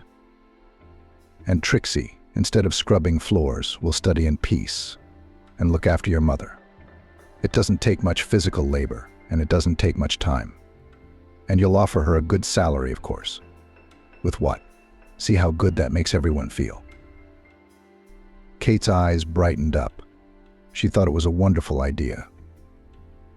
Amelie also thought it was a good idea, but Stefan was still hesitant to let a complete stranger from the street into the house. I don't know what she'd told the two old ladies. Maybe Trixie was a liar, but she had decided to give the old ladies a good talking to, and they didn't know what was what. How smart is it to fool old ladies, one of whom has such a serious illness? But I need to meet Trixie. Ask her a few questions, talk things over. She's going to work now, but she'll come by tonight, Kate said. I've got an 8 o'clock appointment with her. So wait, Trixie promised she'd come by. I'm sure you'll like her. The doorbell rang around 8. Stefan opened it. A young woman stood on the doorstep. Slim, pale, with a tired face but a shy smile. By the hand she held a little boy. Here he looked quite happy and confident. He smiled broadly at Stefan, looking him straight in the eyes. The man felt warm inside. This child was quite charming. "Hello," the woman said. "I'm Trixie. You've probably heard about me, haven't you? I'm here for a job interview." "Come in," Stefan said with a reassuring smile, and let the guests into the apartment. All three of them settled in the living room. Amelie, having taken another dose of medication, slept in her room. She would sleep until about 9 o'clock. Then 2 hours awake, her medication, and then back to sleep, Stefan explained. Amelie has a difficult schedule and a very complex character, corrected by her illness. Not any caregiver could cope with her. I can barely manage myself. But Kate was confident Trixie could do it. "I know your story," Stefan said, looking at Trixie. Her son was looking around with lively curiosity. Stefan liked having a child in the apartment. Somehow it made him feel lighter. Good, Trixie nodded. "So you understand how much I need this job. I'll do my best not to disappoint you." "Amelie and I have hit it off," Stefan smiled. It was surprising, because she had rejected so many professional caregivers. All of them had something wrong with her. "Did she take to you right away?" "I think she's a wonderful, kind person," Trixie shrugged. "I'm glad you think so. Mom has a very special schedule. She has to be on a strict regimen, taking her pills by the hour, or her condition will worsen. I also read to her twice a day, the first time a newspaper with news, the second time something from the classics she chooses." "I see. I've already mapped out Mom's day for you. Can we start tomorrow? You're really taking me?" A smile lit up Trixie's pretty face. "Just like that." Stefan grinned. "Two old ladies have made me such a spectacular advertisement." Trixie laughed. "You see, that's the thing. I don't know if you realize that the baby will be living here with me, of course. With you and my mother." Stefan said calmly, "That's out of the question. Thank you." The young woman's eyes expressed gratitude. I think she almost cried. Perhaps fate had treated her unfairly. If Trixie is so happy about this job, it's not easy to look after someone with such a disease. Trixie knows what she's getting into, and she's still excited about it. Trixie and the baby showed up the next morning. They didn't have much with them, just a couple of backpacks and a small travel bag. "Good morning," Stefan smiled. "You're just in time. Make yourself comfortable, get settled in. Mom will be up in an hour. I've written out her day in detail." He put the sheet on the kitchen table. "Good," Trixie nodded. "Oh, and if you need anything, call me any time of the day or night. I'm leaving for the local office right now. Now I finally have time for a full-time job. I'm staying here in my old apartment for a couple days. Of course. I'll visit you every night. I'll see how you're doing, and if all goes well, I'll go back to New York. but I'll stay in touch with you, of course. Yes, I see. Trixie smiled. Everything will be fine, don't even doubt it. And things did get better. Stefan, who was still in his hometown for a couple days, made sure Trixie was doing fine. Amelie looked happy. She was in an elevated mood the whole time. She liked both Trixie and her adorable baby boy. Trixie was happy too. This job is a gift from heaven and a reward for all my toil and suffering, she told Stefan more than once. It's a pleasure to look after your mother. We talk a lot. She sometimes recalls stories from her life, and it's interesting to hear about her years as a teacher. Amelie is very intelligent and sensitive, and she and Edward are very good friends. They can play together for hours, they can build constructors or draw something. It's good that everything is so wonderful. Stefan was genuinely happy. The apartment was now cozy, warm, and somehow attractive. Stefan came in the evenings to visit Amelie and ask Trixie how things were going, and then he didn't want to leave at all. But Stefan couldn't stay either. It would probably embarrass Trixie. Everything's great, Trixie smiled. Amelie and I are walking, reading, talking, even cooking together. Turns out she remembers a lot of recipes by heart. True, she can't always retrieve them from memory, but the insights happen while she and Edward play or draw. I study quietly. I can't tell you how grateful I am for this offer. It's a lifesaver for Edward and me. I'm grateful to you, Stefan replied sincerely. You make my mom's life happy, and you give me my freedom. I have to get back to New York. I have so much to do there. Stefan flew home with a peaceful heart. Immediately, he was overwhelmed by a mountain of problems. The business had gone too long without the owner's close attention. Stefan plunged headlong into work. The rubble was gradually getting smaller. Even breathing became easier. Every evening he called Trixie via video link. She would tell Stefan how his mother's days were going. Sometimes Amelie would come to the screen herself. Sometimes she recognized her son, other times she didn't. It was scary and painful. It must be impossible to get used to. Despite the treatment, the disease progressed. To top it all off, there were heart problems. Strong drugs had side effects on the whole body, but you couldn't do without them. Trixie took Amelie to the hospital, gave her pills by the hour, put her to bed on time, and looked after her. She seemed to genuinely feel sorry for the elderly woman who had suffered such a serious illness. Trixie helped Kate. Sometimes she was joined by other friends who lived farther away. All of them, like Amelie, had also grown to love Trixie and her son. Stefan rejoiced. He loved that his mom had an interesting and busy life. Doctors unanimously said that positive emotions can slow down the development of the disease.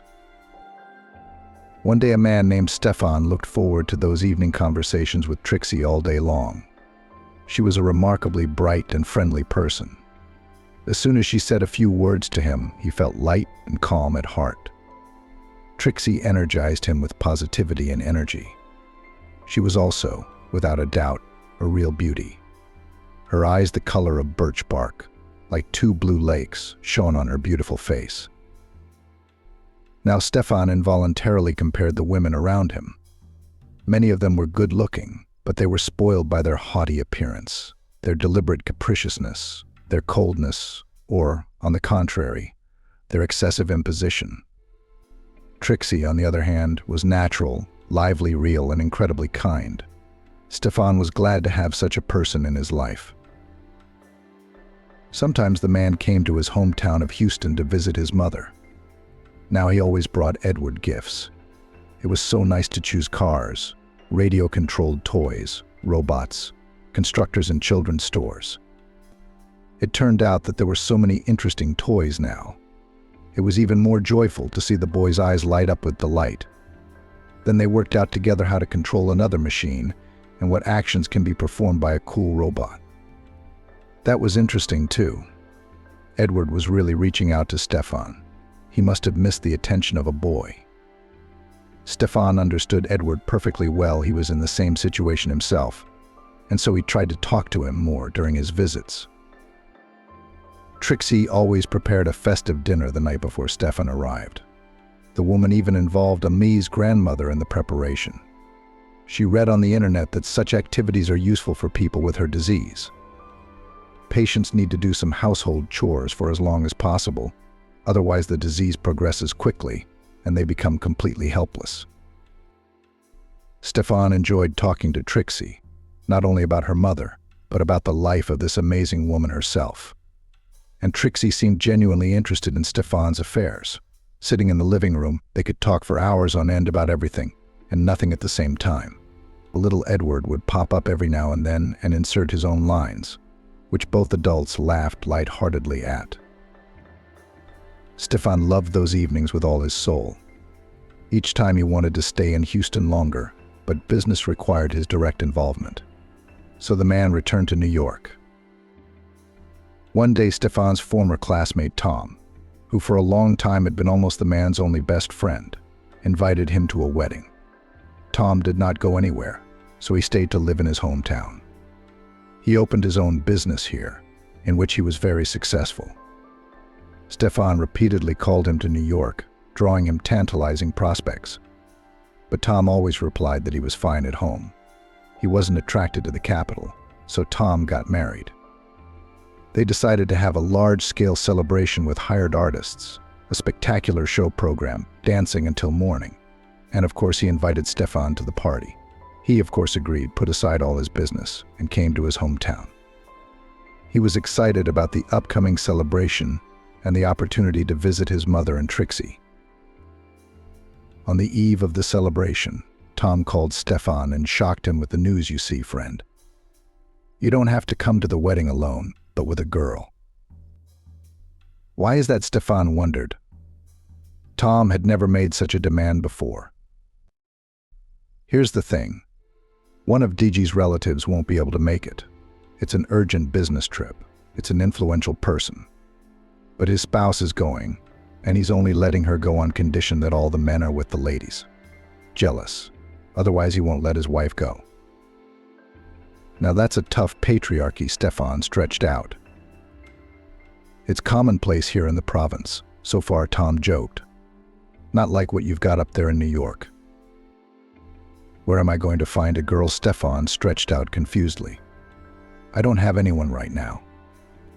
Call one of ours over there. Kira, she's kind of divorced.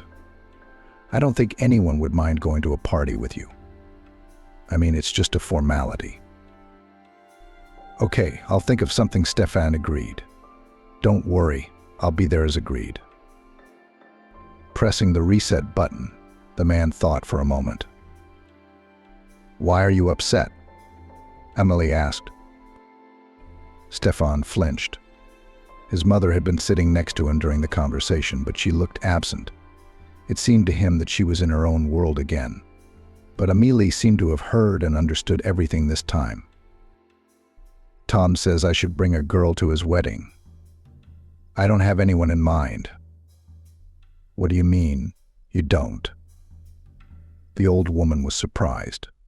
Well, Trixie, invite her. It's good for her to get away. Trixie. But of course, as Stefan hadn't guessed right away, thinking about spending the whole day with her at such a lavish celebration, the man rejoiced. It was going to be a wonderful time. Trixie flushed to the roots of her hair when she heard Stefan's proposal. I don't know, she said. I don't feel comfortable. And Amelie and Edward, you can't leave them alone all day. Don't worry about Kate taking care of the family. I'll make arrangements with her, so I'll do it. Of course, Trixie said, smiling. It's probably been ages since I've been anywhere. Let's make up for it. Please, Stefan said. I'll be ready by 10 tomorrow, and I'll pick you up. In the morning, a complete stranger, Trixie, jumped out of the driveway. Stefan had never seen her like this before. She wore a flowing dress of a lovely emerald hue that suited her eyes. It fitted her slender figure beautifully, the wide satin hemline emphasizing her slim waist. The belt emphasized her slim waist, and her wrist was adorned with massive bracelets of dark green stones. All of these things Trixie had rented from her daughter Kate. Trixie's hair, usually gathered in a ponytail or a bundle, fell loosely over her shoulders. It was adorned with light curls. Trixie looked like a mermaid in this image, enchanting, beautiful, ethereal beauty. Trixie made light makeup, tinted her eyelashes, applied light pink lipstick on her lips. It all emphasized the natural beauty of her face. Stefan looked at Trixie admiringly. He didn't want to take his eyes off her. Yes, he had always seen that she was beautiful, but today he was still amazed. At the sight of this marvel you are. You look absolutely marvelous, Stefan said. He couldn't find the words to express his impressions of what he had seen. Thank you, Trixie smiled, and surprisingly she didn't look embarrassed. As usual, she didn't avert her eyes. They pulled up in front of the old registry office. It was the only place in their town where marriages were registered. Parking was hard to find. Tom had warned them that there would be a lot of guests. Stefan took Trixie's hand and led her past the dressed-up people to the right hall. Periodically, the man said hello to someone he knew, but didn't stop to talk to them. He would have time for that. Right now, he didn't want to disturb the idyll. He walked with Trixie through the crowd and held her hand in his. People were looking at them, whispering. Stefan saw it and heard it, and to his feelings was added one more, the pride of having such a gorgeous beauty, a real mermaid, by his side. Trixie was looking around with interest. It was obvious that she liked everything that was going on. Then, finally, Stefan saw Tom. He looked very organic and effective in the role of the groom. Next to him stood the beautiful Digi in an obviously expensive ivory dress. Stefan knew her. She was a girl from their court. They had once considered her a boy, since she was 2 or 3 years younger. And now Digi becomes Tom's spouse. Congratulations, buddy. Stefan hugged his friend. He had to let go of Trixie's hand to do so. Thank you. And you too. Tom whispered to him. Your lady of the heart. She's beautiful. Why did you lie to me yesterday about not having a boyfriend? You two obviously adore each other. Really? Stefan was surprised. Do you think so? I don't think so, Tom smiled. And then there was a solemn registration of the marriage, a traditional trip with a photographer to the local sites and monuments. People were having fun and socializing. One by one, bottles of champagne were opened. Trixie immediately made friends with the bride. They joked merrily with each other and exchanged friendly remarks. The man relaxed for the first time in a long time. Tense work, problems with suppliers, anxious thoughts about his mother's rapidly deteriorating health, all of this had receded somewhere. He was having fun with his friends, laughing at the jokes of others, and joking himself, enjoying the closeness of his beautiful companion. And she, it seemed, also felt in a pair with him organically and naturally. The first part of the wedding was over, and everyone went to the restaurant. There, the guests were waiting for a luxurious show program, a good host, spectacular numbers, dances, contests, delicious snacks. The man and his companion danced a lot. The girl moved quite gracefully and relaxed, certainly leading the dance. It was easy and pleasant to adjust to her movements. He did not like and could not dance, but he could not refuse his beautiful lady. The day flew by. It got dark outside the windows, but the holiday was not going to end yet. It was time for the next key moment of the celebration, the hunt for the bride's bouquet. All the unmarried were lined up in a row in the center of the hall. The girl did not want to go, but the man gently pushed her towards the others. The bride turned around at the girls, frozen in anticipation, and smiled slyly at them. It seemed to the man that she winked at his companion. And then the bride threw the bouquet to her. The bouquet itself flew into her hands. Applause broke out, and the host asked the man to come out to his lady. He approached the embarrassed girl and took her hand. She looked quite confused. so he put his arm around her waist encouragingly. "Well, young man," said the host into the microphone, "you see, fate has decreed that your wedding is next. Kiss the bride." The guests around began to applaud, and then also chanted bitter, bitter. "You see, there's no other way out," he smiled affectionately at the girl. And he did what he had dreamed of all evening, kissed her. She was at first a little embarrassed in his arms, but then she embraced the man, pressed herself against him, and answered the kiss. Stefan wanted that moment to last forever. But sure enough, after a few moments, Trixie pulled away. She was looking at the man in a kind of frightened way. "This is the most beautiful kiss I've ever seen," the host continued to broadcast. "Everything is going to be great with you guys." Stefan led Trixie by the hand to the back of the room where there were fewer people. He wanted to say something to her, to cheer her up, to ease the awkwardness after the kiss, but he couldn't find the words. The man was overwhelmed with emotion. He suddenly put his arms around Trixie again and tried to kiss her, but she gently pulled him away. No, Trixie shook her head. "You're my employer, I'm a subordinate. I've had an office romance before and I know how it ends. I can't lose this job, do you understand?" Stefan nodded. Trixie had a right to distance herself. Only were they really just employers and subordinates. What about their heart-to-heart talks, the companionship that made both of them feel warm? What about that kiss, which Stefan was sure had brought pleasant emotions to her too? What about the hand in his palm? The rest of the evening passed without incident. Trixie was always there for him. She was also smiling at Stefan, taking his hand again.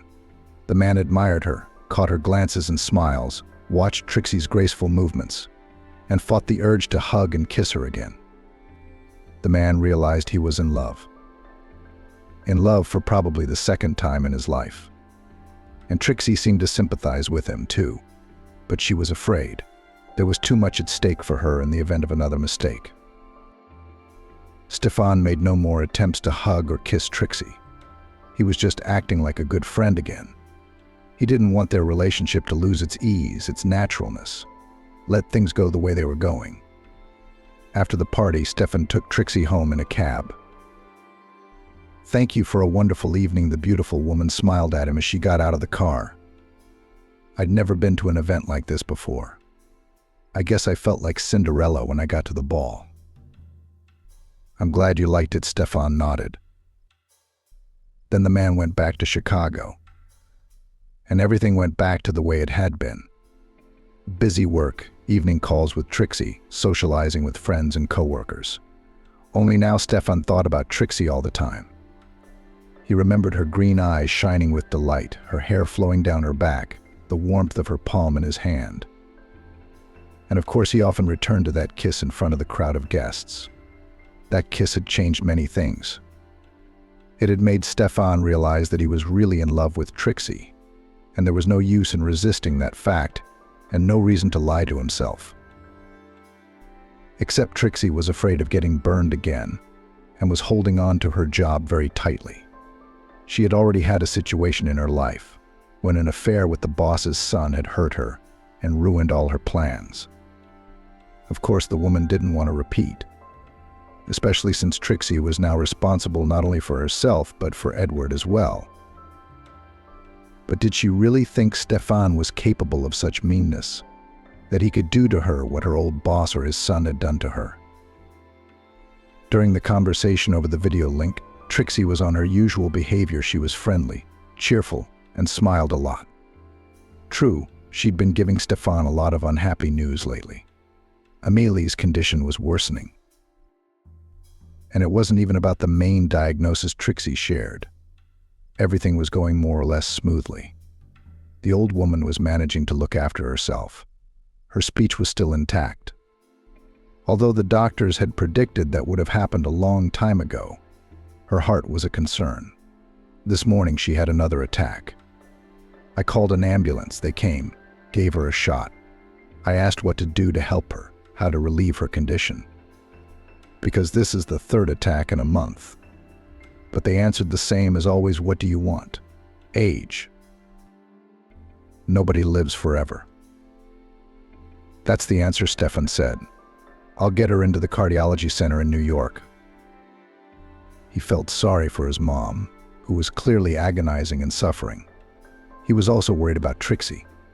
Stefan remembered well the indifference of the local doctors and their attitude toward elderly patients. And his heart was also gripped by fear of losing the person he loved the most. No, he understood, of course, that nothing lasts forever under the moon, but he was not ready to part with his mother right now. Stefan managed to get a consultation with a famous professor cardiologist. He won a place for his mother in the best cardiac center in the country and rented a special car for transportation of elderly and seriously ill patients. All this cost him some labor and took time. As it turned out later, there was almost no time. Even later, after the worst of it had happened, Stefan had chastised himself for dealing with all these issues instead of spending his last days with his mother. Trixie soothed him, hugging him, stroking his head like a little boy. "Yeah, you're right, of course. How could you have known it would happen like this? I mean, you hoped for the best and did everything you could to get your mom fixed. It didn't work. Not in time," she said. When everything was almost ready to move Amelie to New York, Stefan received a phone call from Trixie at an odd hour. The man immediately knew he was in trouble. Usually they communicated in the evenings, and then suddenly there was a call in the morning. Something had obviously happened. "Amelie's in intensive care," Trixie said in a broken voice. It was obvious she could barely contain her sobs. She'd gotten sick last night. "I thought it was another attack, called the ambulance, and there was a heart attack. She's in serious condition, needing intensive care. So we can't move her. We can only rely on the professionalism of the local doctors." Stefan wanted to fly home, to sit by his sick mother's bed, to talk to her. But Trixie said that Amelie was in a coma, and there was no need for an emergency visit. Stefan obeyed Trixie. He finished all the important things at work. Immediately after that, he packed up and went to his hometown. The man lived here for about a week, stayed in his apartment. It was hard for him to return to the house, where his mom was not there now. And he didn't want to see Trixie. She shouldn't have seen him so upset, so scared, so helpless. The man had been in touch with the doctors the whole time. He'd procured the necessary medications and even equipment for her mom, constantly inquired about her well-being, brought the best doctors to the hospital.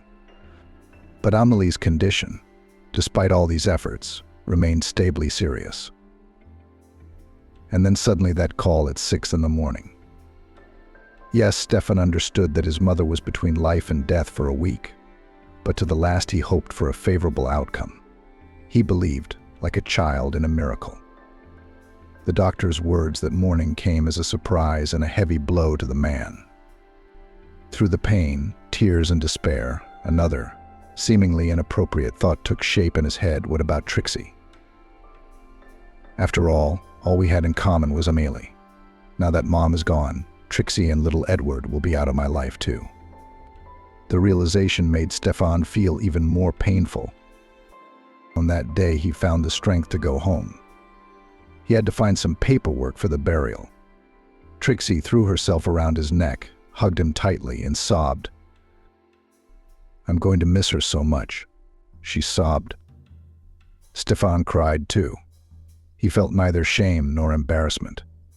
He was saying aloud what was tormenting him, his own guilt for not saving his mother in time, and his regret for not being with her the last few days before the heart attack. Trixie calmed the man down, made logical arguments, found the right words.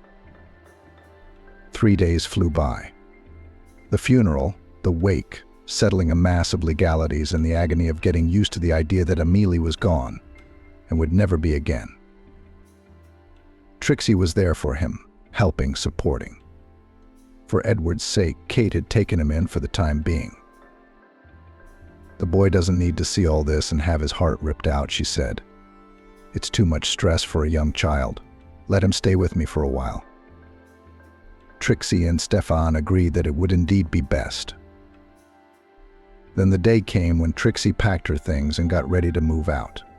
She called Stefan and said, "Edward and I are leaving for a rented apartment. Thank you for such a great job and a wonderful time." "I'll leave the keys with Kate," Trixie said. "It was a pleasure to meet you." Stefan didn't know what to say to Trixie. He knew, of course, that she was going to leave now, but he hadn't thought it would happen so quickly. He'd hoped that Trixie and Edward would stay in the apartment at least until the end of the month. Suddenly they were leaving in such a hurry. The man wanted to beg her to stay, but he only wished her luck in her new place. He was too shocked by everything that was happening. A couple days later, Stefan returned to New York, and there he couldn't stop thinking about Trixie.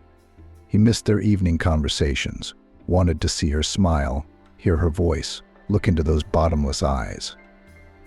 One day he'd made up his mind, realized he couldn't go on without her, left everything behind, and rushed off to find Trixie and Edward. Stefan decided to start with Kate. She'd had a lot of contact with Trixie. Surely the neighbor would know where Trixie had gone. Stefan had tried to call her, of course, and more than once, but her phone wasn't answering. She'd changed her number or something. Then it turned out Trixie had dropped her phone in a puddle and had to buy a new one. So she decided to get a better tariff. She got a new SIM card. That's why Stefan couldn't reach her. Kate didn't know where to find Trixie, so Stefan had to hire detectives. They quickly tracked down the woman's location. Trixie was once again working as a cleaning lady. Stefan had gotten that information from his people. They even provided him with the girl's work schedule. That's why Stefan found himself at the right moment that morning near her entrance. The man noticed a familiar silhouette from afar. Trixie was coming back from work, walking slowly, enjoying, probably, the beauty of the fresh July morning. Stefan's heart raced. How would she take him now? What if she pushed him away again?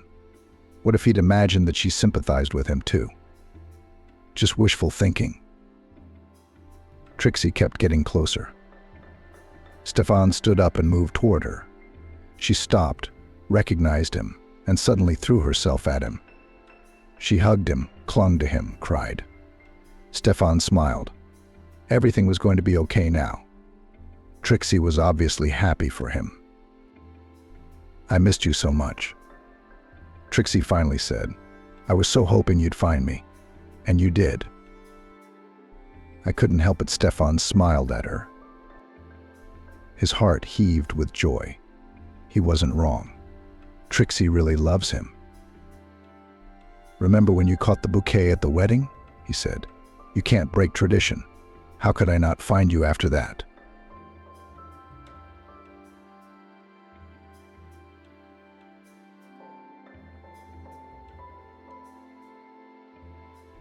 A husband threw his wife and child out on the street and went to his mistress. If only he knew what awaited him.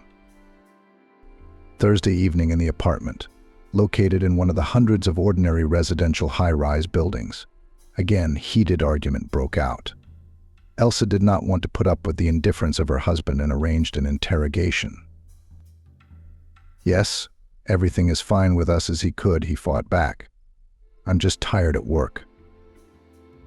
Elsa was not satisfied with this answer. "Your job hasn't changed for 2 years, and you weren't tired before, and now all of a sudden you are." "Yeah, well, it's winter, it's cold.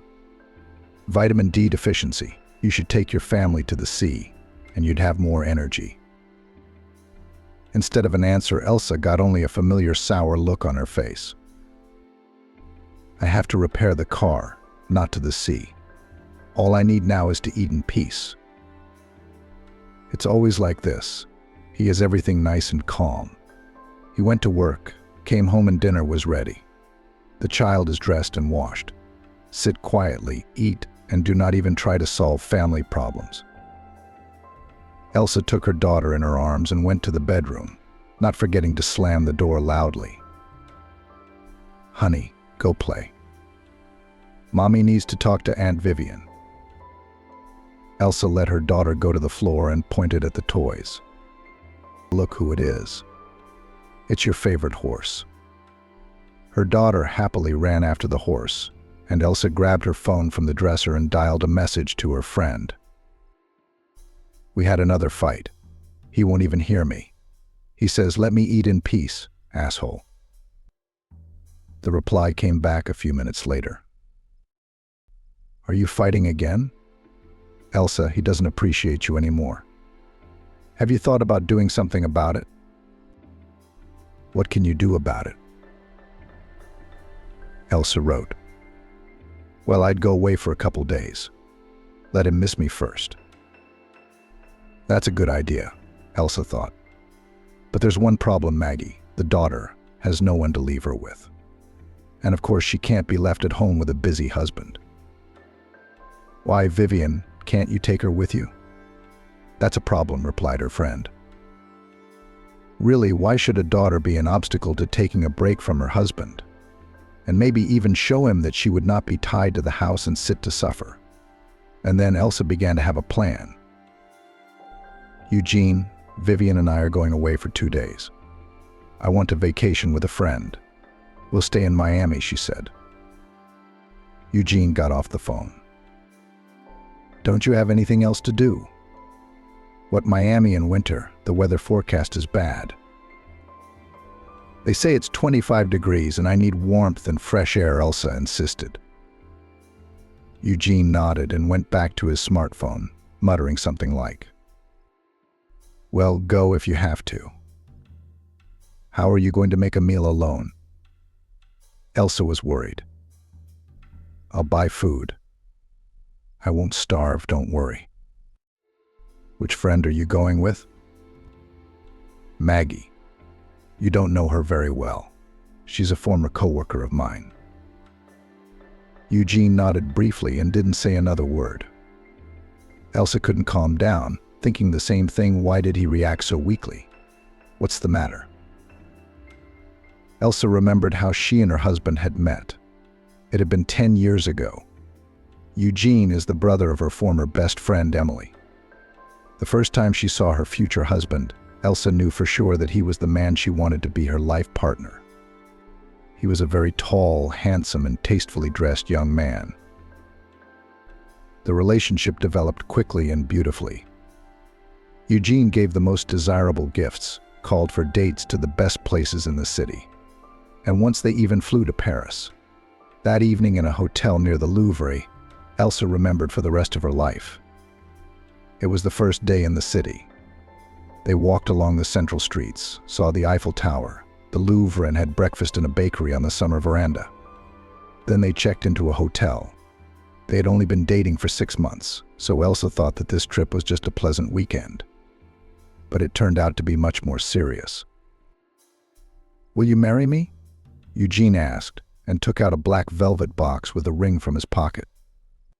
From surprise and joy, Elsa squealed, probably for the whole hotel. Yes, of course, yes. From that moment, their family history began. And now, years later, the birth of their daughter Vivian, and many wonderful evenings together. He's changed. The constant delays at work, the aloofness and coldness, it all brought sad thoughts. I don't think it's that bad, Elsa reasoned. He's probably just tired. Yes, she was starting to look worse than before. I need to take care of myself, go to a beautician, Elsa shared with her friends. She read a lot of informative women's magazines and articles, and every second said about the need to be a good wife, to take care of themselves, cook a delicious dinner, and most importantly, do not interfere with her husband in the evenings. Elsa honestly tried to do all this, but the relationship was getting colder every day. On the eve of a trip to Miami, Eugene suddenly hugged Elsa as she was arranging dinner on plates. You know, I've been thinking things haven't been going very smoothly for us lately. I was wrong. I'm sorry, are you getting tired with your daughter? Maybe since you're already going to Miami. You could stay a little longer. We've been working so hard for so long. For what? To be able to rest. Get yourself a nice room for a week. Elsa looked at her husband with surprise. But shouldn't we vacation together? We still will. But it's a lot of work right now. A total jam, you know. Gotta make money for us, for our daughter. Eugene pulled Elsa to him and kissed her. And stay in touch so I don't worry words couldn't convey the relief Elsa felt that evening. It was as if the lump in her chest had stopped pressing, constantly reminding her of herself. She grabbed her phone and texted Maggie, "You know, maybe I'm overreacting and we're fine. It's just that he's tired and so am I." That's what happens when a couple is together for so long. All evening Elsa flew around the apartment in high spirits, packing for herself and her daughter. Vivian played quietly with her toys and hummed something in her baby language. Elsa set a large suitcase by the door and put in it all the summer clothes she could find, a couple of bottles of cream and a swimsuit. "Why do you need such a big suitcase?" Eugene asked, coming into the room. "How was your week of vacation? I want to have dresses to wear, pretty blouses." And here Elsa pointed to the second part of the suitcase. "Here's just Vivian's stuff. Can you carry all this to the terminal from the airport to the hotel by yourself?" "I thought you were walking us to the airport," Elsa said reproachfully to her husband. Eugene scratched his head. I'll call you a cab. Why should I go to see you off if you're going to check in 5 minutes anyway? But I'd love it if you could see me and my daughter off. I need help with the suitcase and the stroller. It's going to be hard to carry all that stuff right away." "Well, I'll see if I can get a day off in the morning. You're the head of the department. Can't you spare an hour to do it yourself?" "No," Eugene shouted. "I'm actually working. If I'm going to go off for every little thing, no one's going to keep me there." Elsa threw her things into her suitcase. "Nonsense. A wife and daughter is nonsense. All right, I'll take my own leave. I'll do it myself." Unable to restrain herself any longer, she threw things, pencil cases, pushed the suitcase with her feet, and constantly muttered, "Asshole. Who am I living with?" Eugene decided that he had had enough of this performance and went to the kitchen, saying something like, "But that's what I thought. She's completely out of her mind." In the morning, Elsa got up earlier than usual, forgetting all the arguments and misunderstandings. Eugene wasn't there in bed, but she decided he was in the kitchen and went over to her daughter's crib. Vivian was sleeping sweetly and apparently wasn't going to wake up for another couple hours. Elsa threw on a robe and went into the kitchen. Eugene was not there, not in the bathroom, not in the toilet. Elsa picked up her cell phone and called. "Hello, where are you?" she asked in a broken voice. "What do you mean?" "I don't understand, Eugene. I'm on my way to work. What's your problem?" "I thought you were going to see us off," Elsa shouted. "Are you out of your mind? It's only 7 at some job, and you don't get off until 8. I told you yesterday that I'm not going to see you off. We've got all these projects burning up, we're running out of time." "Oh yeah? Well, what then?" Elsa canceled the call and called her husband the last words, cursing to herself. He has to work at 7? Vivian, as if sensing her mother's irritation, decided to wake up and cried loudly throughout the house. "What's the matter?" Elsa mumbled and went to her daughter. The day was hopelessly ruined from the very morning. Of course, Elsa didn't expect her husband to suddenly burst into flaming love, which he hadn't shown for a couple of years. But what she hadn't counted on was that he would not only stop caring about the family, but that he would do it so obviously. The next hour flew by like a blur. With one hand, Elsa dressed her daughter, and with the other she hailed a cab to the airport. Rolling down with her suitcases, she finalized the last of her travel arrangements. Airport. The driver asked as Elsa got into the car. "Yes, and if you could hurry up, please. You see, it wasn't easy packing with my daughter. Sure, but I won't break the rules the driver specified. Thank you, Elsa exhaled with relief. I'm not asking you to break the rules. No, it's my daughter. The driver looked at Elsa through the mirror. And what, your husband does not help you? And ran away early in the morning to work. He didn't even offer to help. Bad husband. I do not always help in everything, and groceries from the store to bring, and things to take to the airport. Well, I guess you just love your wife. And your husband doesn't love you anymore, was surprised by the cab driver.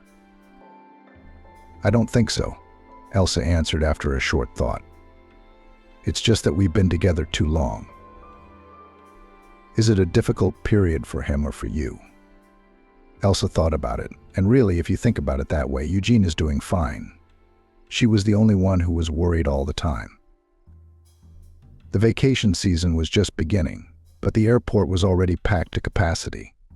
The driver helped unload his things and wished Elsa good luck with her family problems.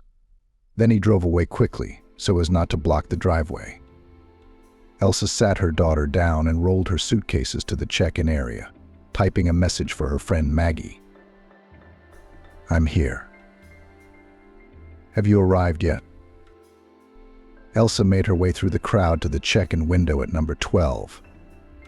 On the scoreboard, the word Miami burned brightly. A large line had already gathered here. Elsa stood at the very end of the tail. Arrived. At the front desk, come on up, came the reply from Maggie. Maggie quickly found the right line and waved happily to her friend. She was only carrying a small backpack. Where's all the stuff? Elsa wondered. So they are here. What there in Miami need? A swimsuit, shorts, and a couple of t-shirts. And you took a whole suitcase. Maggie nodded at Vivian, who was sitting next to her. How are you guys doing? The old ones. Better, Elsa admitted. I've been carrying like a horse all morning. Vivian cries all the time, and Eugene refused to help with packing and didn't even see us off. His work is urgent, can you imagine? Do you want me to tell you the truth? Maggie asked. I don't like this whole thing. It's too weird, because a year ago he was practically carrying you around in his arms. Did he happen to have another woman? Oh, really? What girl? Elsa shook her head. He can't cope with his family. Maybe that's why he can't cope, Maggie persisted. I don't want to spoil your mood. It's just so weird. Doesn't he pay enough attention to his daughter? But he's just tired. You know, that doesn't make any sense. I don't think he's seeing anyone. He's at work all the time. And he says there's a lot of pending projects, and everything needs to be finished as soon as possible. Yeah, Elsa grinned. Men like to talk, tell a lot of things. It's very beautiful. I don't want to think about it now. Come on, it's our turn. Elsa went to the check-in desk and held out her passport. Your luggage? The receptionist asked. Yes, it's right here. Elsa glowered. But Maggie waved her hand and put the suitcase on the belt herself. Let me help you a little. Don't go crazy. We're on vacation, after all. Elsa smiled. The receptionist printed out boarding passes and held them out. Maggie checked in quickly too, and they headed to the lounge. We have an hour and a half. I suggest we sit in a coffee shop somewhere, Maggie suggested. I'd love to. Elsa almost jumped with joy. I'm so hungry for coffee and some dessert.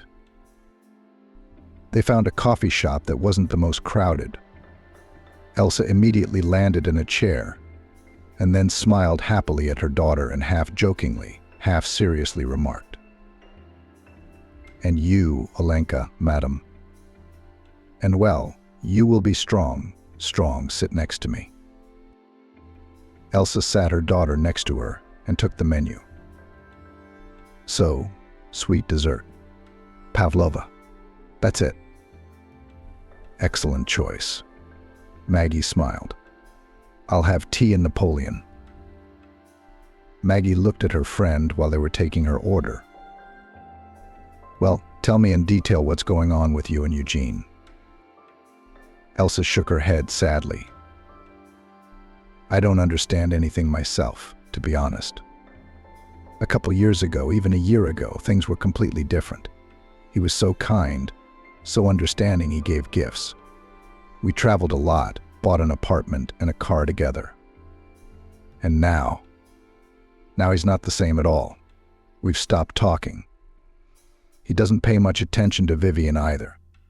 When I told him about the trip, he barely reacted and didn't even go to see us off. That's what made me the most suspicious. Tired is one thing, but not wanting to spend time with his family is weird. You sure it didn't seem to you like he was glad you were gone? Maggie asked. No, I don't think so, Elsa said. He might be glad he doesn't have to talk to me for a week, though. I just hope he misses me and we can fix things. The waiter brought drinks and desserts to the table. Anything else? He asked. No, thank you, Maggie replied. Let's hurry up and eat this and go find our flight or we'll miss our landing. Elsa nodded and sent the first spoonful of pavlova into her mouth. It was very tasty. Maggie quickly ate her Napoleon and cheered up. Did you know we have a whole week of vacation ahead of us? So forget about your Eugene and just enjoy life. Miami Sea, heat, paradise. I guess you're right. I've had enough. Elsa kissed her daughter on the nose, and she giggled happily. The flight went smoothly. Vivian slept, and Elsa looked out the window and listened to music, trying not to think about anything. Miami met the travelers with excellent weather. The thermometer showed plus 28 degrees. Wow. Maggie admired, taking off her sweater. Yes, it's summer here. Let's take a cab and go to the hotel. We need to get rid of all this stuff. Elsa admired the view, palm trees, the sun, the sea. One look was enough to feel the endorphins filling her body. I don't even feel sad, she said. This place is amazing. What did I tell you? Maggie laughed. The hotel where they'd booked their rooms was just like the picture, stylish, modern, with a luxurious lobby. The nice girl at the front desk quickly issued guest cards and showed them how to get to the elevator.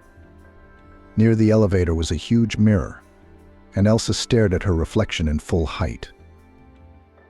Wow, I'm really messing myself up, she thought.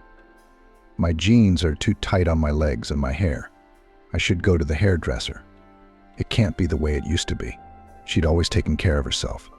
I'd better get cleaned up.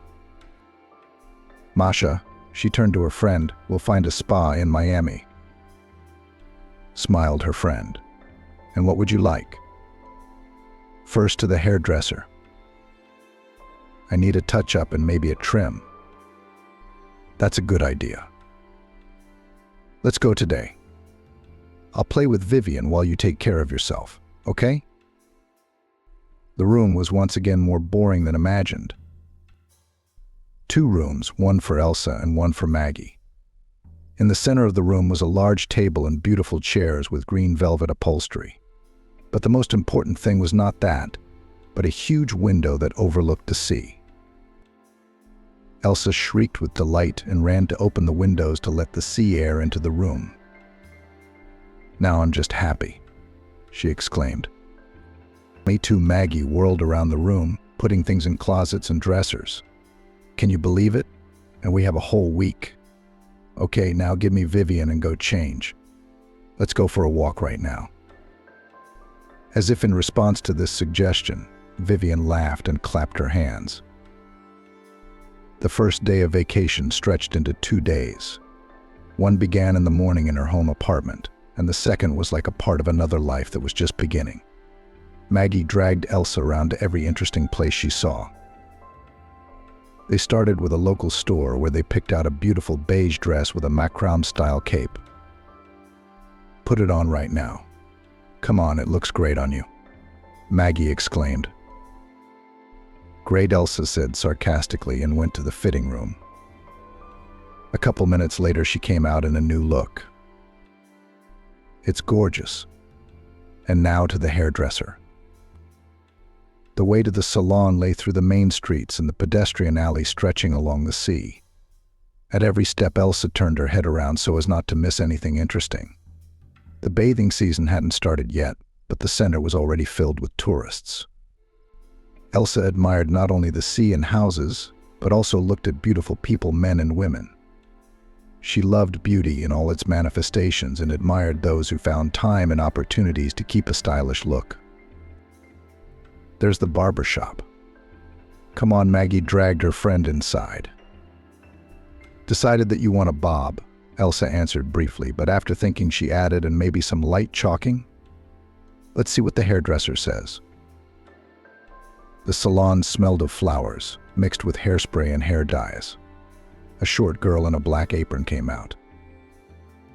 Good afternoon. Can I help you? I'd like to do something with my hair, a haircut, and maybe remove some of this yellowing, Elsa said. The master looked at Elsa carefully. We'll do everything. Have a seat in the chair, she said. And you? She turned to Maggie. I'll just sit here with the girl, Maggie replied, sitting down in the chair and taking Vivian in her arms. Then she looked at Elsa. Good luck.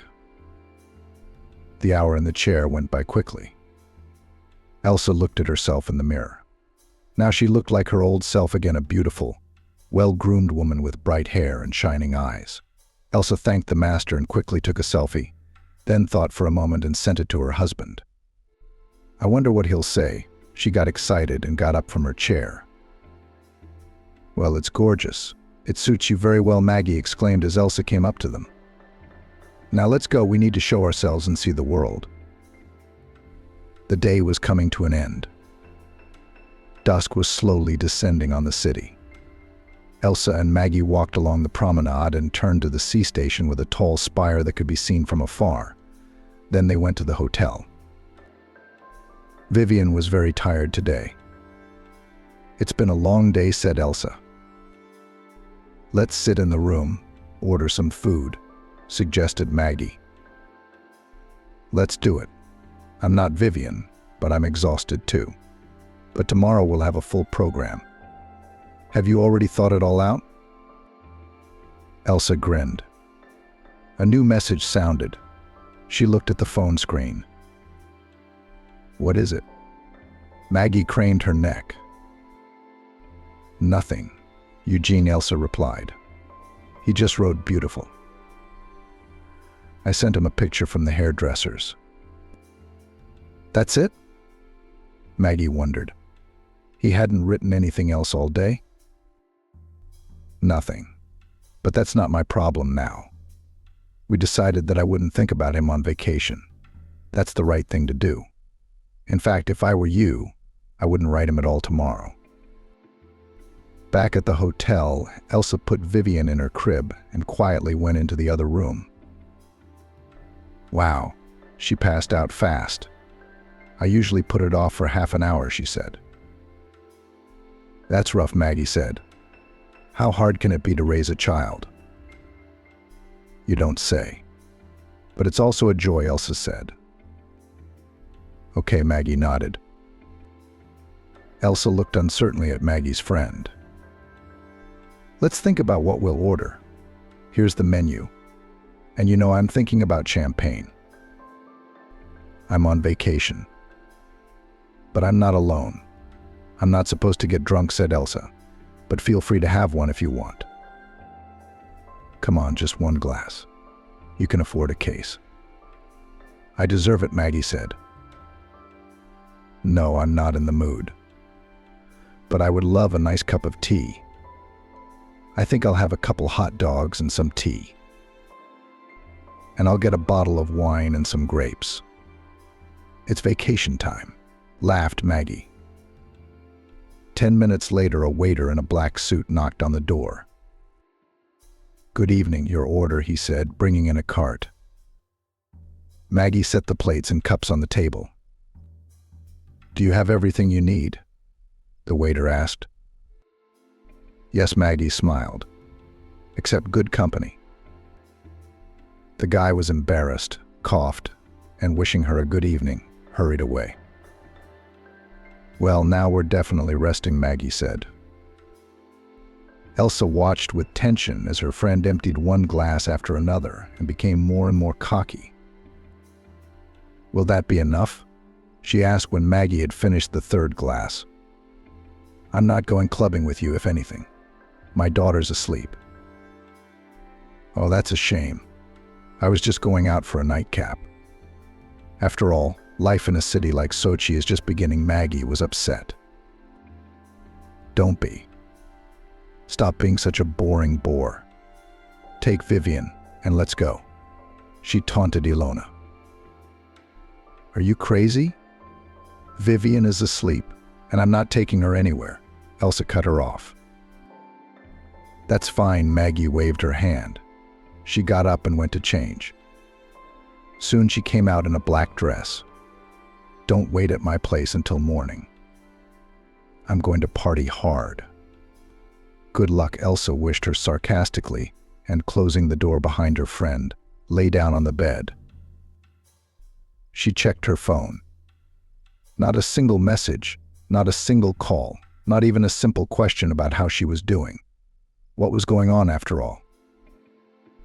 Despite Maggie's assurances that she would be out all night when she wasn't there at 3 or 4 in the morning, Elsa was worried.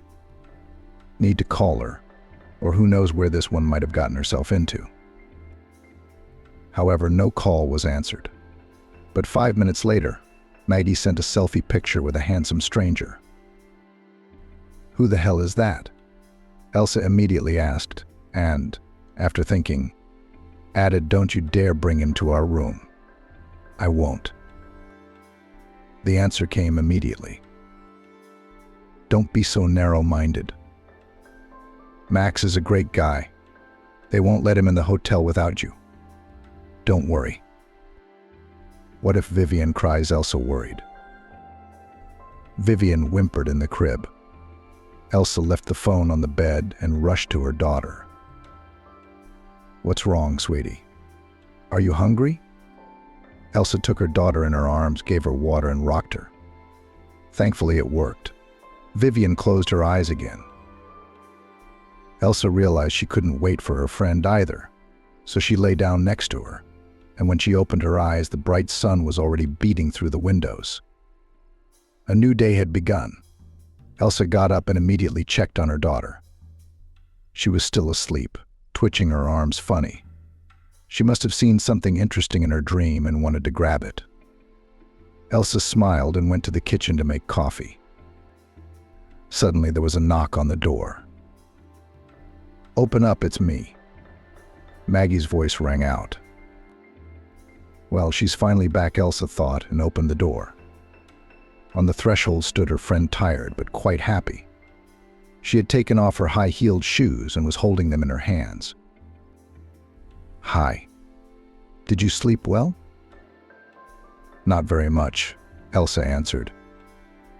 "I was worried about you." "You shouldn't have been." "I'm fine," Maggie replied. She stopped and inhaled the aroma with pleasure. "Oh, this coffee smells great. I'll get a mug." "Go ahead. I made enough for 2. Maggie nodded happily and, swaying slightly with fatigue, walked to the bar and climbed onto a high stool. Taking a sip of the invigorating drink, she exclaimed, "You have no idea who I met. I'll tell you all about it." "Don't shout like that, please," Elsa begged.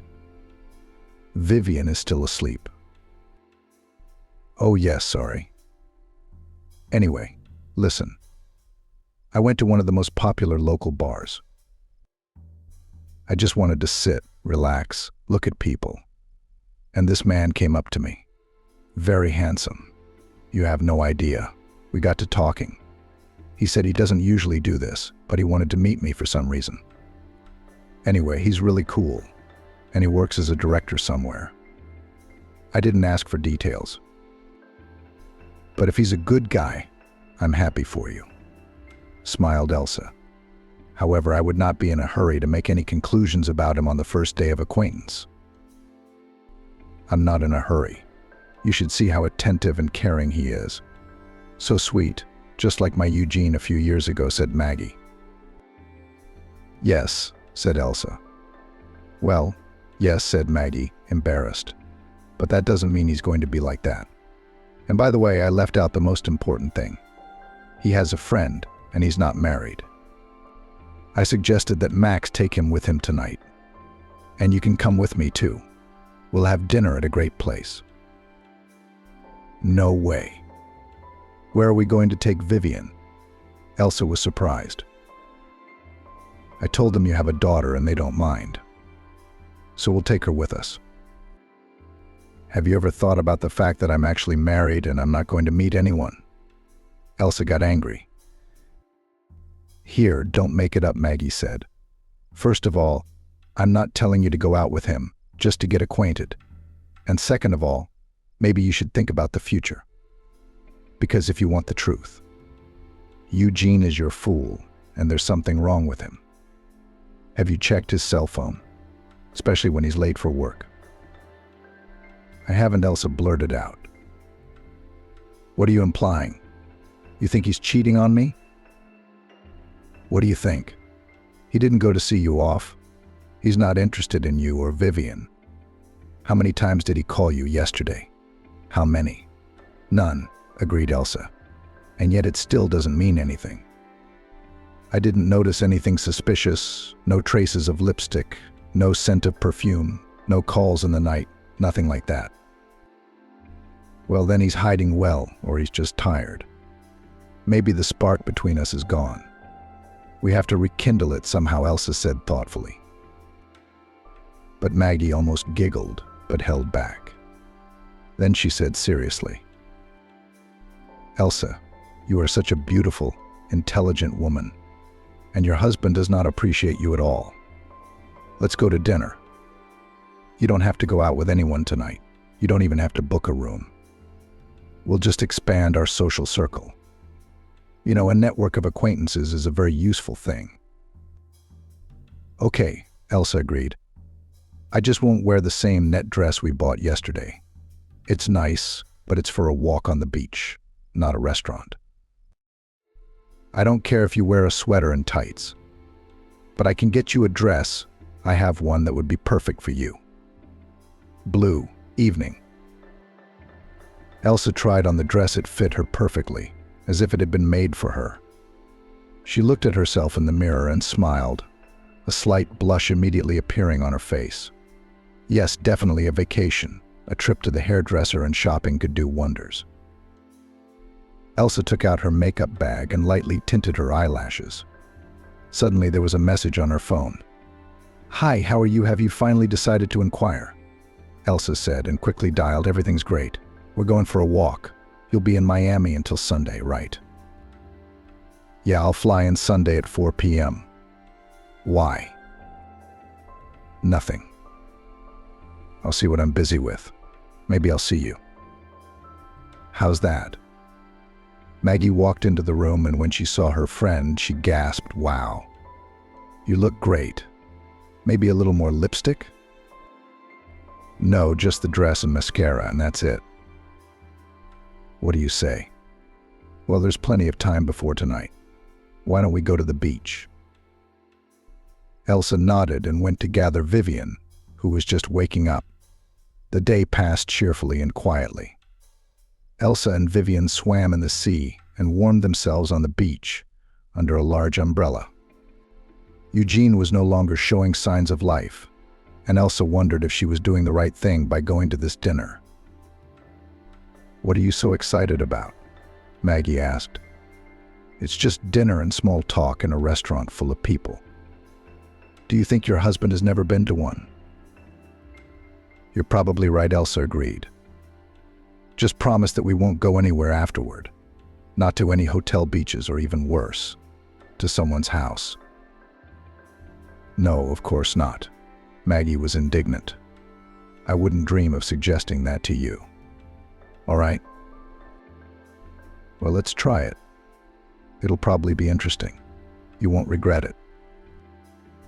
As the sun set over the horizon, Elsa, Vivian, and Maggie went back to the hotel to change. The packing went without adventure. Elsa wore the same blue dress and picked up a beautiful beige jumpsuit for her daughter. Maggie, however, outdid herself and chose a bright red dress. Wow, too beautiful and daring, Elsa admired. Thank you for the compliment. Maggie jumped up and down. That's exactly the effect I wanted. Well, the cab is waiting for us. Let's go. The restaurant was right on the ocean, in the most beautiful spot overlooking the mountains. The lights were on everywhere, and it was so bright, it was as if night had not yet fallen. Maggie took Elsa's hand and pulled her inside, looking around the tables for her new acquaintance. Finally, she saw him and waved. Seeing Maggie, Max immediately stood up and rushed over to meet her. Hi, glad you could make it. I picked a table by the window. Hi, Maggie smiled flirtatiously. Great place. By the way, this is Elsa and Vivian. Nice to meet you, Elsa. Vivian, hi. Max smiled and turned to the table. And this is Victor, my friend. Elsa smiled and waved awkwardly, then took her seat and sat Vivian down. Are you okay with me being on a first-name basis? Max asked. Nothing, Maggie replied. You didn't really want to go out yesterday, but today you agreed. How do you like Miami? Is it nice to warm up and relax? It's a great place, Victor, Max's friend agreed.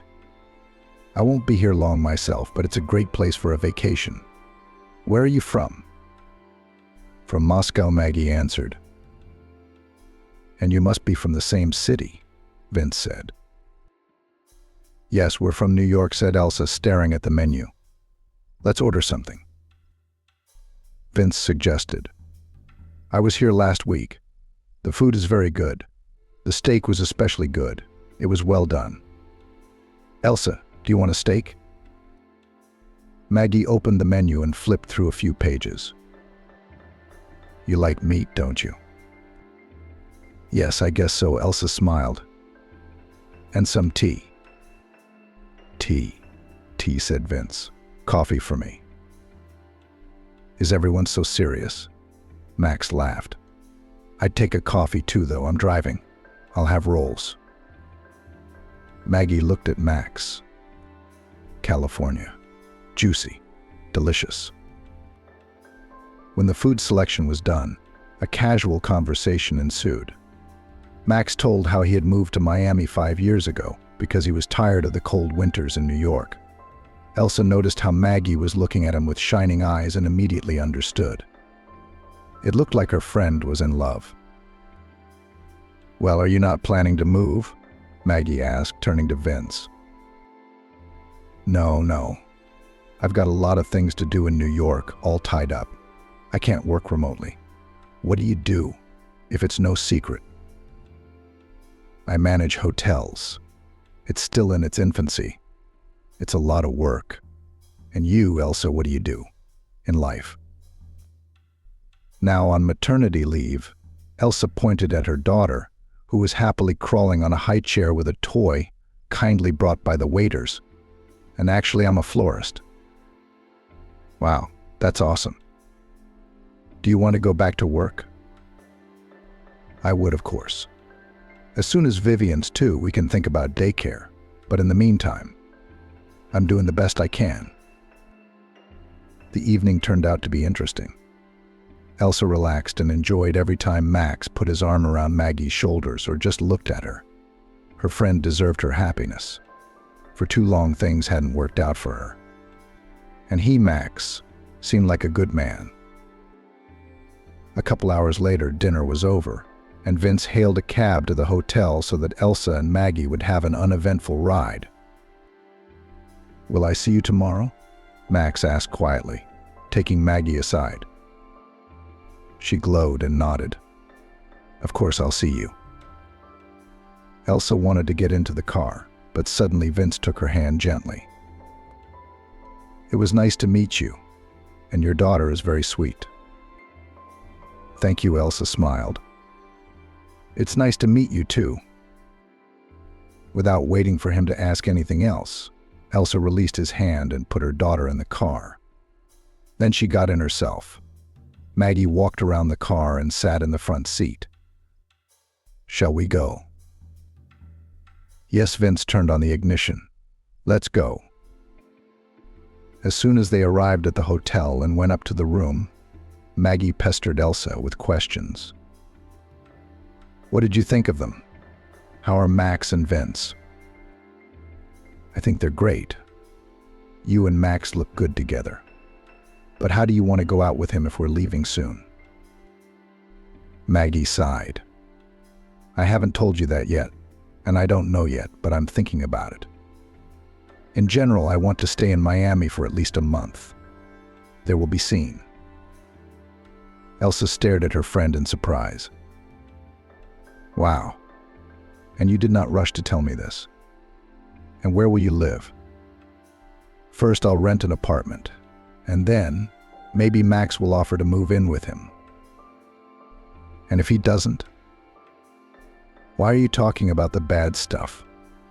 What do you think of Vince? I told you he's a nice guy, but I'm not interested in him. I'm married, Maggie. And yet I wouldn't get in touch with him if he tried to write. It's Eugene here. He's bound to say something." "Like what?" "Forget it, I'm just saying. But Vince really likes you." "I don't care. Again, Maggie, you don't have to set me up with anyone. If I wanted a lover, I'd tell you about it. I hope the vacation does its job and Eugene and I can have a normal conversation. After all, we have a daughter in common. We'll have to live together somehow." "Suit yourself," Maggie said as she went to her room. "But I gave your number to Vince," Maggie said. What Elsa shouted at her friend so loudly that Vivian flinched in surprise and dropped the toy she was holding. "I'm sorry, daughter. Now, Maggie, why did you do that?" "Oh, stop it." "Okay, I'm really tired. I'm going to bed." "He's not going to write you. You didn't even say goodbye to him." "Is that okay?" "Forget it." Maggie closed the door behind her. Elsa was seething with indignation. She took her daughter in her arms. "It's time for you to go to bed too, sweetie. Aren't you hungry?" Vivian shook her head. Her daughter looked tired. Elsa laid her down on her large bed and lay down next to her. What does she even allow herself? This Maggie, Elsa continued angrily. "And I'm good too. Why did I even go there and let myself be talked into it? What will happen if Eugene finds out I'm here on vacation, going to all sorts of cafes with men? He's working there, making us money. What about me?" Making a firm promise to herself not to do anything like that again, Elsa closed her eyes and let fatigue take over. Sleep came over her almost instantly, but a few hours later Elsa jumped up at her daughter's cries and turned on the light. Vivian was all red. "Oh my God, what is this?" Elsa panicked and ran to the suitcase that held the first aid kit. Finding a thermometer, she put it to her daughter and stroked her hair, waiting for the measurements to finish. Finally, the alarm sounded 37.3, a fever, but not a high one. Elsa scrutinized the spots and clenched her teeth. The allergies were back, probably due to the local flora and fauna. But there was one problem: the medicine that always helped was left at home. Elsa grabbed Vivian and ran to the front desk. "Good morning. My daughter has allergies. Can you tell me where the nearest pharmacy is around here?" Hi. Yes, it's a block away. Can we help you? What's wrong? Should I call an ambulance?" "No, I just need to go to the pharmacy. She's allergic. It's happened before. I just need to give her some pills. If you don't need an ambulance, just give me a minute." "A member of our staff will take you to the pharmacy," the front desk said. Elsa nodded and hugged Vivian, cursing herself for all she was worth. Stupid. Who goes on vacation to Miami without taking allergy pills? I did, but I didn't take allergy pills. But I remembered to go against my better judgment. What a great mom I am. A tall guy in a suit came out into the hall. I'll show you out. Let's go. It's just around the corner. 5 minutes later, however, all was not so great. The pharmacy didn't have the medicine they needed, and neither did the second one, or the one 3 blocks away. The attendant threw up his hands. Shouldn't we call a doctor after all? Even if it's not very dangerous for her. Let the doctors give the right medicine. Elsa nodded, and they hurried back to the hotel. The ambulance came very quickly. We have given what is needed, said the doctor. But my recommendation is to return home as soon as possible and give her a course of treatment away from all the blooming things. The girl will be better off in a familiar home environment. Okay. I'll get the tickets right away today. Vivian looked much better. But Elsa wasn't going to put it off. She returned to the room and ran into a perplexed Maggie. After quickly describing the situation, Elsa said, "I'll get your things together." Panicked, Maggie said, "And you take the tickets. Now go to the airport, and in 3 hours you will be home." The flight was uneventful. Vivian slept in the seat, and Elsa, finally calmed down, flipped through a magazine, not forgetting to glance at her daughter every now and then. When the plane landed, Elsa called a cab and hurried home. In this turmoil and worry for her daughter, she did not even think to warn her husband about her return. It was only outside the house that she remembered that she hadn't told him anything. It's only 4 o'clock. He's at work. I'll pull everything up, write a message, have him call the clinic, and get Vivian in to see the doctor. Elsa stepped into the elevator and pressed the button with the desired floor. And when she got to the door of the apartment, she was surprised something was wrong. From the apartment came the aroma of fresh baked goods. Perplexed, Elsa left her keys, opened the door, and, without thinking, walked toward the living room. Eugene was home, and not alone. What the hell is this? Elsa thought, tripping over a woman's sneakers. She didn't realize it right away, but only when Eugene, lightly dressed, jumped out to meet her, followed by a young girl in a silk blue robe. "Oh," said the girl, seeing who was standing near the entrance to the living room. Eugene was silent. There was a mixture of surprise and anger on his face. "Why did you come here today?" He squeezed out and turned to his companion. "Lindsay, please go to the room. I'll take care of it." Elsa pushed her husband into the room and followed to put Vivian in the chair. Then she turned around and blurted out, "What the hell is going on here? Are you out of your mind, bringing this one into our house, into my house?" "What house?" Eugene asked in a surprised tone. "Is this your house? I thought it was mine, because I bought it with my own money." Elsa had forgotten all the shock she had experienced. She couldn't say a word. She sat down on the edge of the couch and stared into the void, hoping that everything was just a stupid dream. Maybe she hadn't left Miami yet and was just sleeping after hours of walking along the waterfront. Elsa rubbed her hands, pinched her palms with the tips of her fingernails, and realized no, it was all true. The awful truth. And Maggie had warned her that something was amiss. Why hadn't she believed her? Why did she think things could still work out between her and her husband? "All right," Elsa said with difficulty. "If that's the case, go away. I don't know what you were going to do with that. Go away." Eugene closed the door, came close enough to Elsa to speak softly but be heard. "But no, you're not kicking me out of my apartment. Understand? I've consulted the experts, and here's the thing. This apartment is 100% mine. So you're going to do the packing. And if you're going to come back early and mess it up, you pack it now." "Ruin what?" Actually, Vivian got sick. Allergies flared up. So we got here early. And you know what? I'm glad I came. How long have you been? Like this. Lying to me, Eugene ignored the question.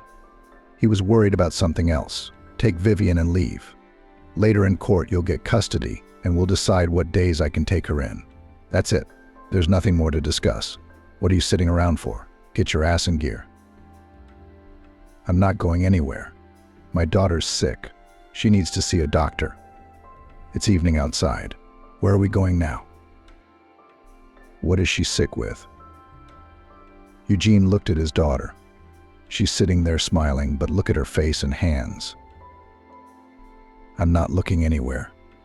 Don't you dare manipulate that child. I won't let you.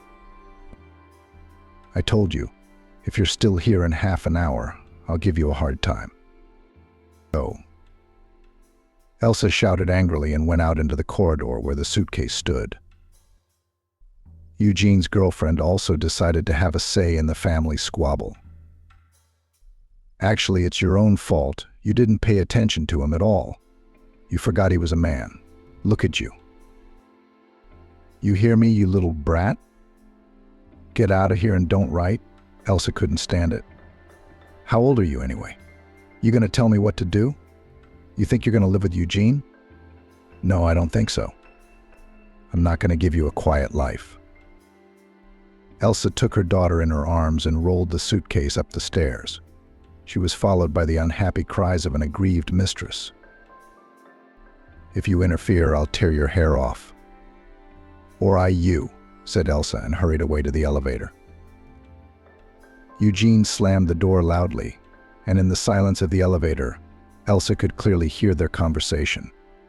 Eugene was trying to calm his maiden, promising her that it would never happen again. And she, Elsa, was no longer an obstacle. Let that bastard never even dream of peace. I'll be a nuisance. And what a nuisance. She was angry.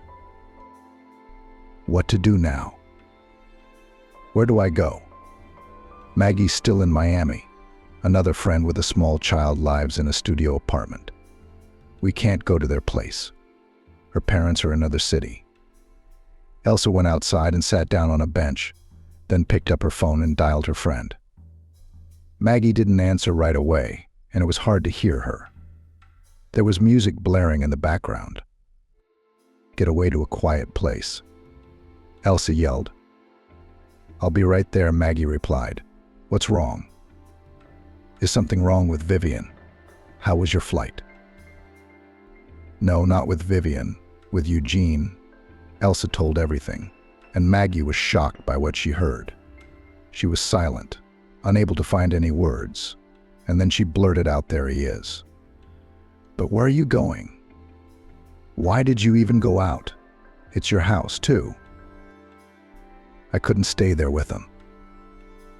And Vivian was freaking out about the scandal. And Eugene said something to me that the apartment wasn't even mine, that he'd talked to some specialists. And then there's this, you have a minor child. So that's it? Go file a report, and I'll find a place for you to stay tonight. I'll call you back as soon as I find something. I'm not going anywhere. I'm tired. Vivian needs her pills, and I forgot to take them. I'm just going to sit here on the bench. You have a daughter in your arms. No bench. Maggie said, wait, I'll book you a hotel room and a cab. You're at your house, not mine anymore. Wait, the car will be here in a minute. I'll call you back. Go on, hang up. Elsa didn't know how much time had passed before the call rang. Reluctantly, she picked up the phone and whispered, I'm listening. Toddy. Elsa, there's a cab coming. Get in. The driver will take you to the hotel. Do you have your passport with you? Yes. Good. So there won't be any problems at check-in. You'll have a room for a week so you can recover a little, and then you'll think about what to do next. You understand me? I'll come over tomorrow. Stay with you. You've got Max. He'll be fine without me for a couple days, and you need support. Oh, I got a text. The car's in the yard. A cab did indeed come by. Yeah, okay, I'm in. Thank you for your support, Maggie. I didn't expect it. Oh, come on. It's gonna be okay. You'll see. No, it's not gonna be okay. It's gonna get better. That Eugene will regret everything, but it'll be too late. All right, go, we'll talk again. It wasn't until the hotel that Elsa realized what had happened. Now she was overcome by a wave of anger. She rushed around the room like an angry cat and scolded her husband with the last words. That's it. How long has he been with that young fool? So he doesn't need his daughter, he doesn't need his wife either. He's decided to take the apartment for himself. It's not going to work. We should go to a lawyer. His daughter won't be left on the street, despite the nightmare. Vivian was feeling better. Elsa managed to go to the pharmacy and find the right medication to replace the ones left at home. And in half an hour, the redness of her skin had gone away. Vivian played enthusiastically with the cubes, only occasionally giving voice. Suddenly, the phone rang. A message from her husband tomorrow. Come to the address I've left below. It's my lawyer. We need to solve all the issues with finances and the apartment, not counting on being able to use the child and take everything away from me. I'm not some fool. You can't do that. V10 00. I'll be waiting in the lawyer's office. You won't make it, Elsa said aloud and forwarded the message to Maggie. Her friend answered very quickly. I'm already at the airport. I'm on the bus to board. I'll be there soon. You're not going to see any lawyer alone. Don't even think about it. That's what he came up with, genius. He doesn't even think about his daughter. But we'll show him. And a few minutes later, I'm flying out. Don't worry. Although I understand how shocked you are now, but everything will work out. I'll be at your hotel soon and wait for you. Kisses, hugs. Hang in there, Maggie said. A few hours later, she was sitting at a table in the hotel room across from a crying Elsa, comforting her as best she could. It was obvious. Elsa lamented. He stayed late at work, sometimes even on weekends, saying that there was an urgent project. And the way he talked to me. Why didn't I notice everything? No one wants to believe bad things, Maggie said. Do you think I've never been wrong? Look at Nigel. I had an even worse boyfriend. The only bad thing is that you have to live somewhere, and please don't be a fool not to give in to him. You should get everything for you and your daughter. You still need a place to live? Yeah, but he said, I don't even have to count on it. Did you sign any papers? Maybe he made some kind of a mess of things. What's the deal with the apartment? Who owns it? He is.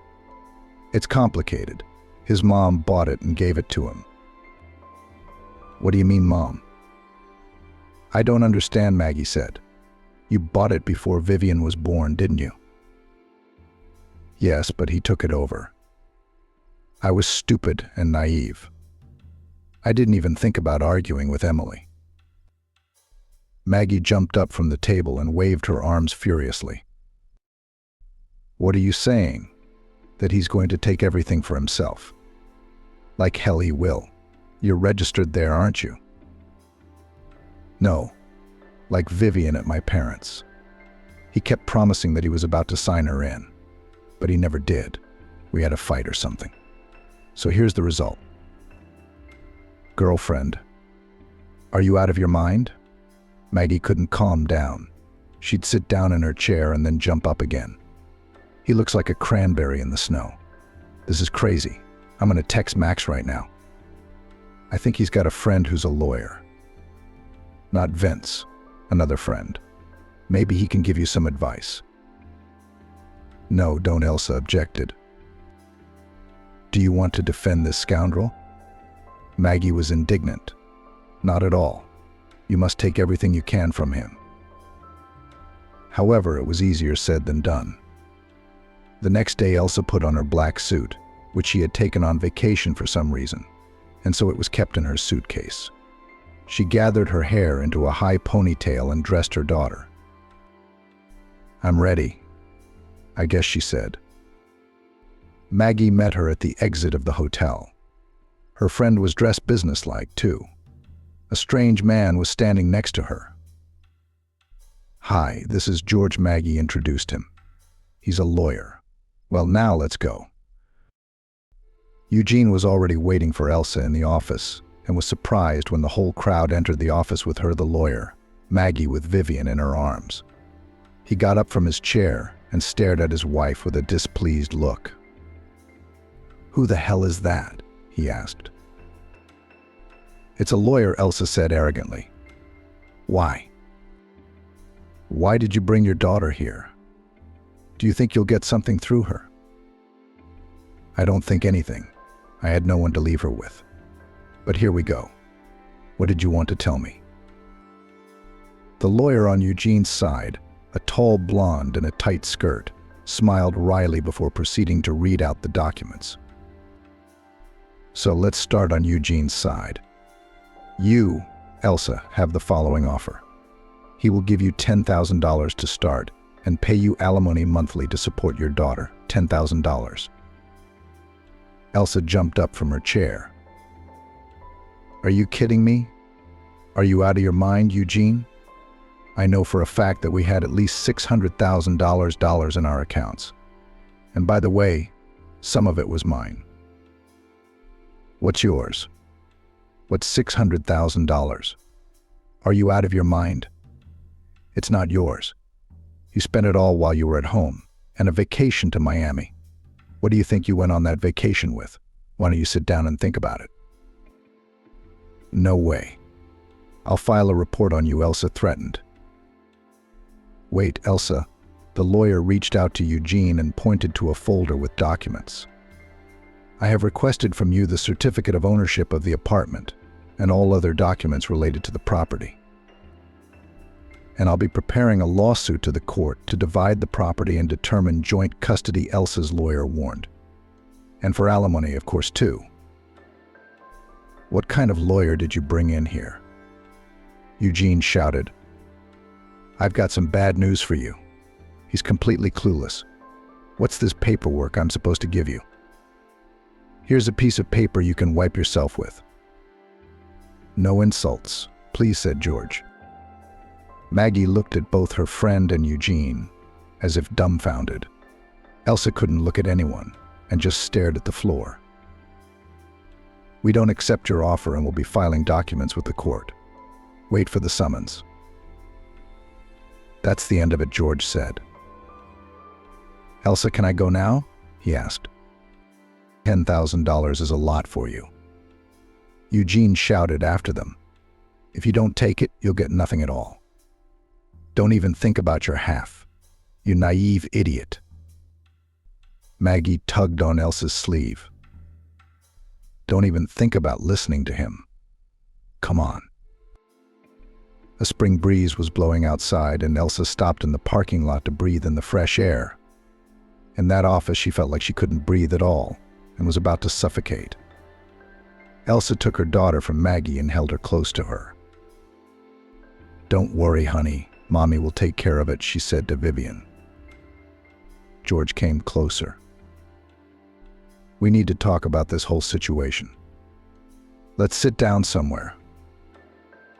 Elsa looked around. "There are benches over there. Come on. We need to strategize. I suggest we draw up a statement and go to court. Do you, Elsa, want to raise your daughter on your own?" "Of course," she replied. "Do you think I can give her to him?" "All I want is to get my share. We bought the apartment a year after we were married, and we wanted our child to have it. And of course, we've been saving up. Yep. I've been on maternity leave for the last year. But we talked about it. Not only did I want it, but he wanted it too.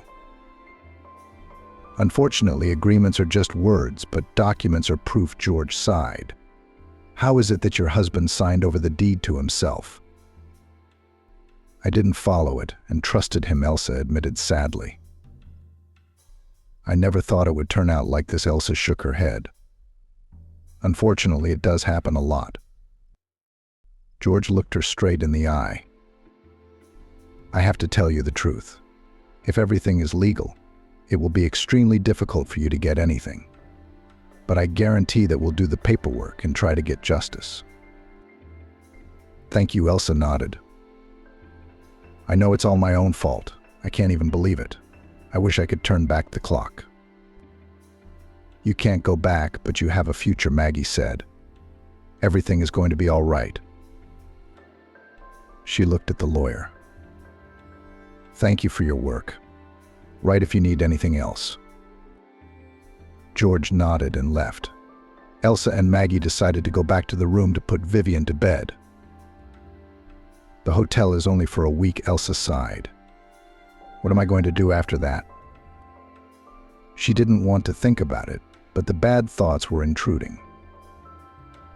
All right, Maggie said. But you could get a part-time job picking up bouquets at home. Think about it. What home? Elsa objected. Not if you rent, no, but you could rent a place? Yes, I know it sounds terrible, nodded Maggie. But we'll have to do something. You can't stay in a hotel for too long. You'll have to move somewhere. I'll think about it later, Elsa said. Maybe you should go to a psychologist? Maggie suggested. So many things have come up all at once. I don't know how I'd cope in a situation like this. I don't know, maybe, but not right now. There is something to do, Elsa replied. Good. Then we need a distraction today, Maggie said. Maybe we should get some chips and popcorn and watch a movie. I don't need snotty melodramas right now, Elsa said. But I wouldn't mind watching a horror movie. Then let's go to my place, Maggie suggested, but then she stopped and slapped herself on the forehead. What's wrong? I don't understand, Elsa frowned. I was thinking I'm going to Los Angeles for 6 months, at least Maggie explained, and you can stay at my place for a while, just to pay the utilities. It's a lot better than renting. You don't even have to pay utilities for the first month. The important thing is that you settle in and settle down, and the solution will come. Maggie, I'm too much. I mean, you could rent it out for full price. I'll do that later. But you can stay with me for 6 months, and then we'll see. Elsa was completely confused by the suddenness of it all. Emily showed up right at the store where they had gone to pick out appetizers for the evening. And you're what? Maggie hugged her friend. Don't worry, we'll show him again. How much so? Elsa smiled weakly, wiped her eyes, and threw a couple packs of popcorn and baby juice into the basket. Let's go watch a movie. I need a distraction or my brain is just going to burst from the tension right now. The next day, Elsa received a text message from George's lawyer. Good afternoon, Elsa. I don't have good news. According to the documents, your husband has done everything very cunningly. I'm afraid it will be impossible to get your share. In the contract is your signature with a waiver of any claims. And the apartment, and it all received under the contract of gift. All you can do is file for divorce and alimony. Maggie, Elsa ran up to her friend. Look, finish reading the message. Maggie stood with her lips pressed together and looked at her friend gloomily. I don't even know what to say. When did you manage to sign a waiver? There's no way I can figure that out. He said something about it being easier to formalize, and I felt like everything that was going on wasn't true. It's just a very bad dream, and she's bound to wake up. Reality intruded on that dream in the form of a text message. So happy now. Would have taken your 10,000 and run. That's it from now on. Don't you dare call me. Don't interfere with my life. What about your daughter? Elsa replied immediately. The court will set a schedule. I'll be taking her to my place. That's great. Isn't it?" Elsa declared. "So I'll raise her, take her to daycare, feed her, clothe her, and do homework with her. And what, he's going to take her away for a couple weekends? That's just swell. What an asshole. Maybe I should try to make it so he can't see her. What does a child need a daddy like that for? Vivian's not guilty of anything, and he is her daddy after all," Maggie remarked. "But somehow I don't think he'll take her," Elsa frowned. "That girl of his is hardly likely to want to babysit. And I won't trust her with my daughter. That means he'll have to send her away for the duration of Vivian's arrival. I don't think he'd go for that." "Yeah," Maggie nodded. "It's getting more fun by the minute. I can stay with you as long as I need to, of course. I wanted to go back to LA in a week. Can you bring your stuff?" "I don't have much here at all. I'll put everything in a suitcase from the closet." "Thanks," Elsa shook her friend's hand. "You've just saved me." "You could have done a fine job yourself. But why, when you can make life easier? So never mind." "I hate him," Maggie sympathized and hugged her friend, then went to make coffee. The days flew by one after another in a hectic rush. The papers, the application, the care of little Vivian, Elsa's daughter. It seemed as if it had just been Monday, but it was already Friday. Sometimes she felt like she couldn't take it. And Elsa, after waiting for her daughter to fall asleep, would sob in her chair for hours. But in some moments the sun peeked out from behind the clouds and gradually a plan emerged. A month had passed since Elsa had returned home and discovered her husband with his mistress. She was still sad about it, but she could breathe freely and even dream. Elsa moved all her and her daughter's things into Maggie's apartment, and even managed to set up a home, which was so necessary now for both her and her daughter. Difficult days came when it was necessary to go to court to sign a lot of papers and agreements to talk about something, to explain. Each time Elsa felt like a little girl who had made a huge mistake. When all the litigation ended, the now ex-husband was only to pay alimony. The amount was small, but it was enough to feed herself and her daughter and start looking for a job. "I'll spend more on a nanny than I'll earn," Elsa lamented in a message to Maggie. "What's the point of that? I'd rather save money and think of something else. Maybe even try to save up a little," Elsa pondered. One evening, that long-awaited idea popped into her head. She grabbed her cell phone and dialed her friend. "Maggie, what if I don't go to work and pick up the bouquets myself? You said something about it, but I didn't realize how to do it. Now I'm enjoying it. I can buy some flowers, put together different bouquets from them and take pictures for social media. In case someone buys some." "Yes, that's exactly what I was talking about. And you won't need a babysitter. And you have a 2-door refrigerator. There's plenty of room for food and bouquets." "Then I'll start right away. I've only managed to save a little, but it's enough. The important thing is that it works." "It might not work," Maggie pointed out. "But at least you'll know you tried. And that's very important. And by the way, I have news. Max has asked me to move in with him. Can you believe it? I didn't even hint at it myself." "Yay. That's great. Congratulations, Maggie. May everything work out perfectly for you. And it will when you start picking bouquets. I'm going to go to the store right now to get flowers. Don't forget to send a picture. Good luck." Before her maternity leave, Elsa used to love what she did. She came to the flower shop before everyone else, changed the water in the vases, and collected the first bouquets for those who would come very soon and wanted to choose a gift for their loved ones. Elsa was very much loved in the salon and considered a talented florist. But in the 5th month of pregnancy, she had to go on maternity leave in order to carry her daughter in peace and not to carry heavy armfuls of flowers and vases filled with water. And now, after all this time, she has her hands on flowers again. A graceful bridal bouquet of white roses formed as if by itself. Elsa inhaled their fragrance, took a few photos, and then, without wasting time, posted them to her accounts. Oh yeah, I promised Maggie I'd send it. Elsa remembered and sent her friend a photo of the bouquet. She immediately called back. Hurrah, said Maggie. I will get married, and you will definitely collect a bouquet from me. Why is it all coming to that already? I don't want to get too excited and ahead of things, replied Elsa. But I think Max is thinking of something like that. He's even asked me a couple times how I feel about marriage. Well, it's all about me. Why don't you tell me how you're doing? That bastard never contacted me again.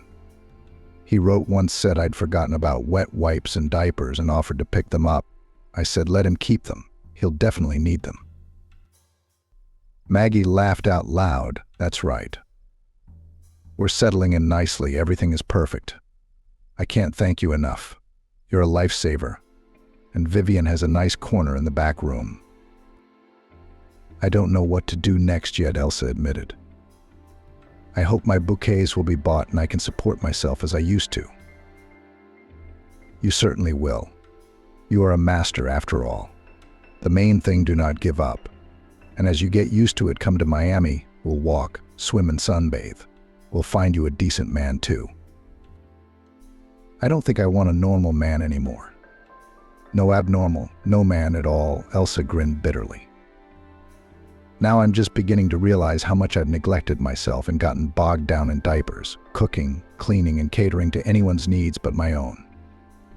You have no idea how wonderful it is to have croissants and coffee for breakfast, and not to think that this monster needs meat sandwiches, and he eats porridge, but he doesn't want to cook it himself. So I ran around like an idiot, cooking. But he figured it out quickly, and he's been withdrawing the money to his account. I didn't tell you. Turns out he was making a lot more than he said. A lot more. And he'd been saving it all while my maternity pay went to baby and food. But where was he saving it? Into Mom's account. For otherwise all the funds would have been divided in half. I don't know, Elsa replied. They didn't tell me where exactly, and I don't want to know. It's an idiotic situation. I can't tell you how angry I am at that, Eugene. But I learned your lesson too. No signing a piece of paper believing in a bright future. None. I agree, Maggie nodded. I still can't sleep well. Divorce and breakups are painful, unpleasant enough as it is. But when something like this happens, maybe in this case it's for the best though.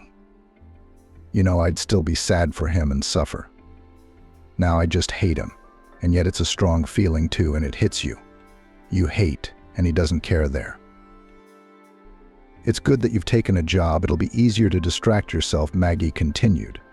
And I'd have an affair with someone if I were you. You don't have to get married or even live together. But you're a young and beautiful woman. Believe me, there will be plenty of offers. So be it, Elsa sighed. For now, I only want to work. Except that so far no one writes that he wants to buy a bouquet. If it doesn't work out, I don't even know what I'll do then. Maggie laughed. And you what? How long has it been? Half an hour. Go have some tea and exhale. You'll do fine. Elsa laughed too, either from nerves or from the realization of her own stupidity, and said goodbye to her friend. Vivian was still asleep, and Elsa went to the window, which had a stunning view of the city. At the same moment, the sun peeked out from behind a cloud. Elsa smiled. She didn't feel like crying right now. Maybe Maggie was right and everything really was still ahead of her. But as much as she wanted to believe in miracles, reality kept coming in the form of an empty fridge and purse, a crying daughter wanting a new toy like the girl from the cartoon, and her own reflection in the mirror without cream or good moisturizer. It's been 2 days since Elsa posted a picture of the bouquet and no feedback. But no one has ever placed an order. The good mood given by the new endeavor was quickly replaced by disappointment. I guess I'm a useless, stupid idiot, Elsa scolded herself. How could I have screwed up my life so badly? She made scrambled eggs for breakfast. Her phone rang, but she didn't pay attention, figuring it was another spam message. Or it was Maggie's text, but she could answer her a little later. Elsa took Vivian out of the crib, sat her down on the high chair and gave her porridge, then sat opposite and began to eat her scrambled eggs greedily. Only when the whole portion was eaten, she remembered about the phone and turned it on. A message popped up on the screen. "Hey, it's Vince. Remember when we went out to dinner in Miami? I hope you don't mind that I texted you. Just wanted to see how you were settling in." Elsa put the phone down on the table and moved farther away from him just in case. Her heart pounded like crazy.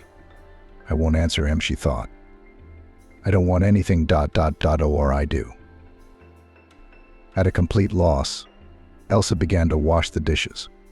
Water always soothed her, but not now. Suddenly, without even giving herself time to think about what she was doing, Elsa grabbed her phone and answered, "Hi, I'm fine. How are you doing?" The second she did, she regretted what she'd done and wanted to delete the message, but it was too late. Vince had read it and was typing a new one. "I'm good too. I flew into your city the day before yesterday and I'm staying here for work, so I thought maybe you'd like to see me." And then he added, "Why don't you show me around the city? And Vivian can be brought along." Elsa didn't answer and called Maggie. Her friend didn't pick up right away, and when she did, she sounded overly tired. "IZ." Hilarious Maggie piped up. "Hi, I'm on the treadmill, I'm fine. Vince is texting me. He wants me to go out," Elsa said. "Oh yeah," Maggie realized, apparently turning off the treadmill as the buzzing in the phone subsided. "I forgot to tell you." "What was it you forgot to tell me?" Elsa asked sarcastically, already knowing what the answer would be. "Hey," exclaimed Maggie. "But just recently George was in Miami, and Max and I saw him. Did George ask about you?" "I told him a little, without any details. No big deal. I just told him that you're single now, and he did a really bad thing to you. He seemed kind of upset with you and said he was sorry. You're such a beautiful girl, aren't you?"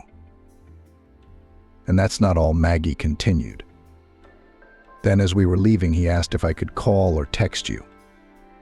I said I didn't know how you'd react, but it was always worth a try. He liked you, Elsa, back then. And he didn't even mind at all that you had a daughter. Said Vivian was a very sweet girl." "Don't be mad at me, please," Maggie begged. "I didn't run after him with your number, I swear. He asked for it himself, okay?" "He's asking if I'm willing to go out with him," Elsa admitted. "Wow." Maggie marveled.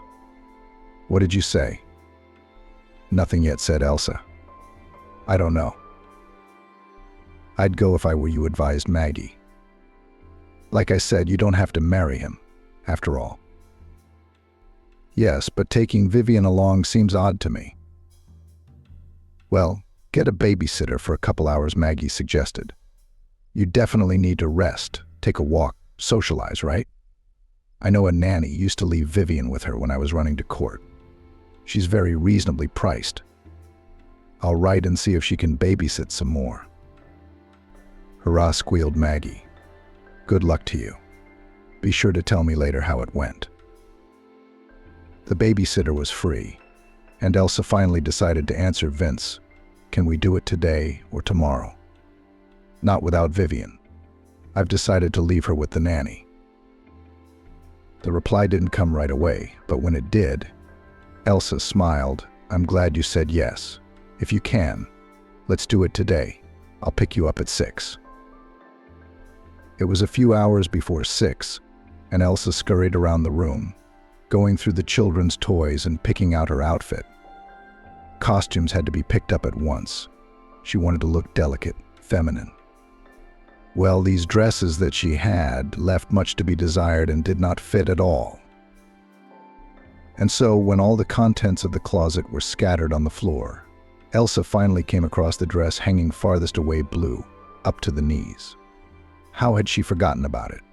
Elsa immediately tried it on and admired herself in the mirror. She could walk in it without worrying that someone would look askew. At 5 o'clock, the nanny came, and Elsa told her about her daughter's new skills.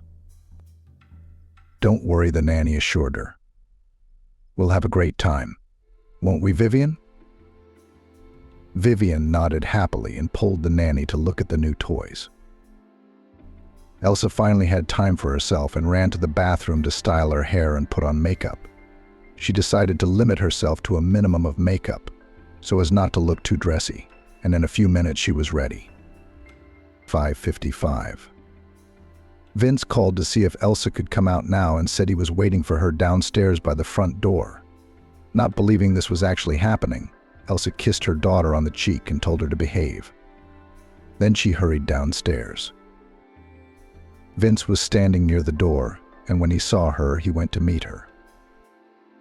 "Hi," he said, smiling. "I'm glad you said yes." Hi, Elsa struggled to keep from smiling. Vince looked amazing in his light summer suit and, of course, the flowers. "These for you," he said, handing her the bouquet. "Thank you. They're very pretty. So where would you like to go?" "I thought we should sit down and have dinner somewhere first, and then we could go for a walk if you wanted to. Especially since it's so warm today." "That's a good idea. Let's go. I found a place. I hope you like it." Vince pointed to a gray car parked outside the house and opened the door. "Get in." The interior smelled of men's perfume. Vince took the driver's seat and turned on the ignition. "How are you doing?" "Well, I take it Maggie told you," he asked Elsa briefly. "I'm sorry about that, but I hope you're doing well." "I am now," Elsa nodded. "I'm settling down and starting a new life." She glanced at Vince, but quickly looked out the window. "How's it going with you?" "A lot of work." "I didn't come here for nothing. We're starting a new project, so you're not going to New York for a while?" "No, I'll definitely be here for a while. I have to open an office from scratch, get everything up and running." "Great." Elsa nodded, not knowing what else to say. They drove in silence for a while, discussing only minor things. But then Vince stopped the car and said, smiling, "Here we are." He got out and opened the door, holding out his hand to Elsa. "I didn't tell you that you look beautiful, by the way." Elsa blushed and held out her hand in return. "Thank you. I'm very pleased to hear that." The cafe was very cozy and quiet. The first awkwardness after the meeting had passed, and Elsa was finally able to talk about her life. Of course, without going into details. "Now I want to go back to floristry," she finished. "It's not easy, of course, but I think I can do it." "Somehow I don't doubt it," said Vince. "Can you show me pictures of your work?" Elsa nodded and found the portfolio page on her phone. Vince flipped through the photos for a few minutes, then pointed to one bouquet of flowers. "Oh, we're going to need these. We can talk about me keeping the order later." "But no," Elsa said worriedly. "You are an acquaintance, but purely to be supportive." "I certainly want to support you, but I wouldn't order anything if I didn't need it. We just want to decorate the hotel lobby with dried flowers. Your flowers will be perfect for us." Elsa was confused. "But then I'd be more than happy to work." "Sure, we'll discuss it later, when you're ready." Vince nodded and added tea from the huge glass teapot. "What are your plans for your life? What are your dreams?" "Well, I want to open my own flower shop someday. It's a long way off now, of course, but I hope it will happen someday." "And you?" Elsa asked. "I've always wanted to travel, but so far I've only been to 3 countries. My work requires my presence, and I cannot leave for a long time. But I believe that one day I will organize my work so that I don't have to come to the office every day, and I will go on a big tour." "That's very cool. Elsa marveled. What kind of vacation do you like? Active or one where you just lie on the beach? Well, you can lie on the beach with a beautiful girl, said Vince, winking. But active. I like to go to ancient cities and study architecture. You know how many of these houses are still standing, built hundreds of years ago. I guess I'd like to see them all. Old houses attract me too. Elsa nodded. I haven't been abroad much, but I've been to Boston. I've been there. Is it not far from here? Yes, it's not far, Vince nodded. There's a lot to see. Of course there is, Elsa agreed. There's an old neighborhood and some historic houses. In fact, it has the oldest apartment building in the country. Elsa found pictures on the internet and showed them to Vince. He almost clapped his hands together. It looks very interesting. How about we go there together if you like Boston? I like it a lot. But what about Vivian? You can't go without her. It's one thing to leave her with a babysitter for a couple hours. I wouldn't dream of suggesting that you leave your daughter at home, Vince said with an embarrassed smile. Of course we'll go with her, but if you agree, then I'm okay with it. Tomorrow. What is tomorrow, Sunday? Can we make it a trip? It was amazing how easy and relaxed they were now. At first, Elsa was afraid to put an extra word, but now willingly supported the conversation and even agreed to the trip. I can imagine telling Emily about this, she laughed softly. I can imagine her sending me selfies of herself with a happy, amazed face. Looks like she was already trying really hard to set us up. The story could go on. I think Emily was being very modest, Vince grinned. She just slipped a slip of paper with your number on it into my pocket. Elsa laughed. I'm kidding, Vince continued. Actually, I asked for it myself, having had enough of your hints. Elsa and Vince decided to take a walk along the promenade. There was a nice, light breeze outside, and the sun was beginning to set. Vince suddenly took Elsa's hand, and she squeezed it lightly, feeling incredibly happy. If someone had told her on the day she'd broken up with Jason that she was about to meet a wonderful man, she certainly wouldn't have believed it. Like the gallant cavalier he was, Vince hadn't rushed into anything. But Elsa was finally bold enough when he kissed her lightly on the cheek as he walked her home. She looked at him in a way that was impossible to mistake. That look must have given Vince the courage to touch her lips. Tentatively at first, but more and more confidently with each passing second. Wow, he whispered. Do you know how great you are? Elsa lowered her eyes in embarrassment. She didn't want to say goodbye, but her daughter was waiting for her at home. Vince walked Elsa to the apartment door and went downstairs, promising to write. Elsa opened the door and went into the room. The nanny came out to meet her. I put her to bed, she said quietly. How did it go? Elsa asked in a whisper. Wonderful. Thank you for your work. And the next day, walking through the streets of Boston, Elsa received an order for a bouquet. As soon as she believed in the best, it began to happen, as if by itself. Already back home, Elsa told Emily about it on the phone, and she laughed with joy. You see, and you didn't believe me. But the important thing is, you know what? What? Elsa asked. That lawyer Jake texted me today. Remember? You're not going to believe this. What is it? Elsa became alarmed. Anyway, he was digging through the files and found a certificate that said you were entitled to money after the divorce. Really? Elsa gasped. Yes. Jake contacted Jason and found out something unbelievable. It turned out he didn't have any more money. The idiot had put it all in his mistress's name. What do you mean? Elsa was dumbfounded. I thought it was on my mom. Turns out it wasn't. And you can imagine, of course, she left him, but took all the money with her.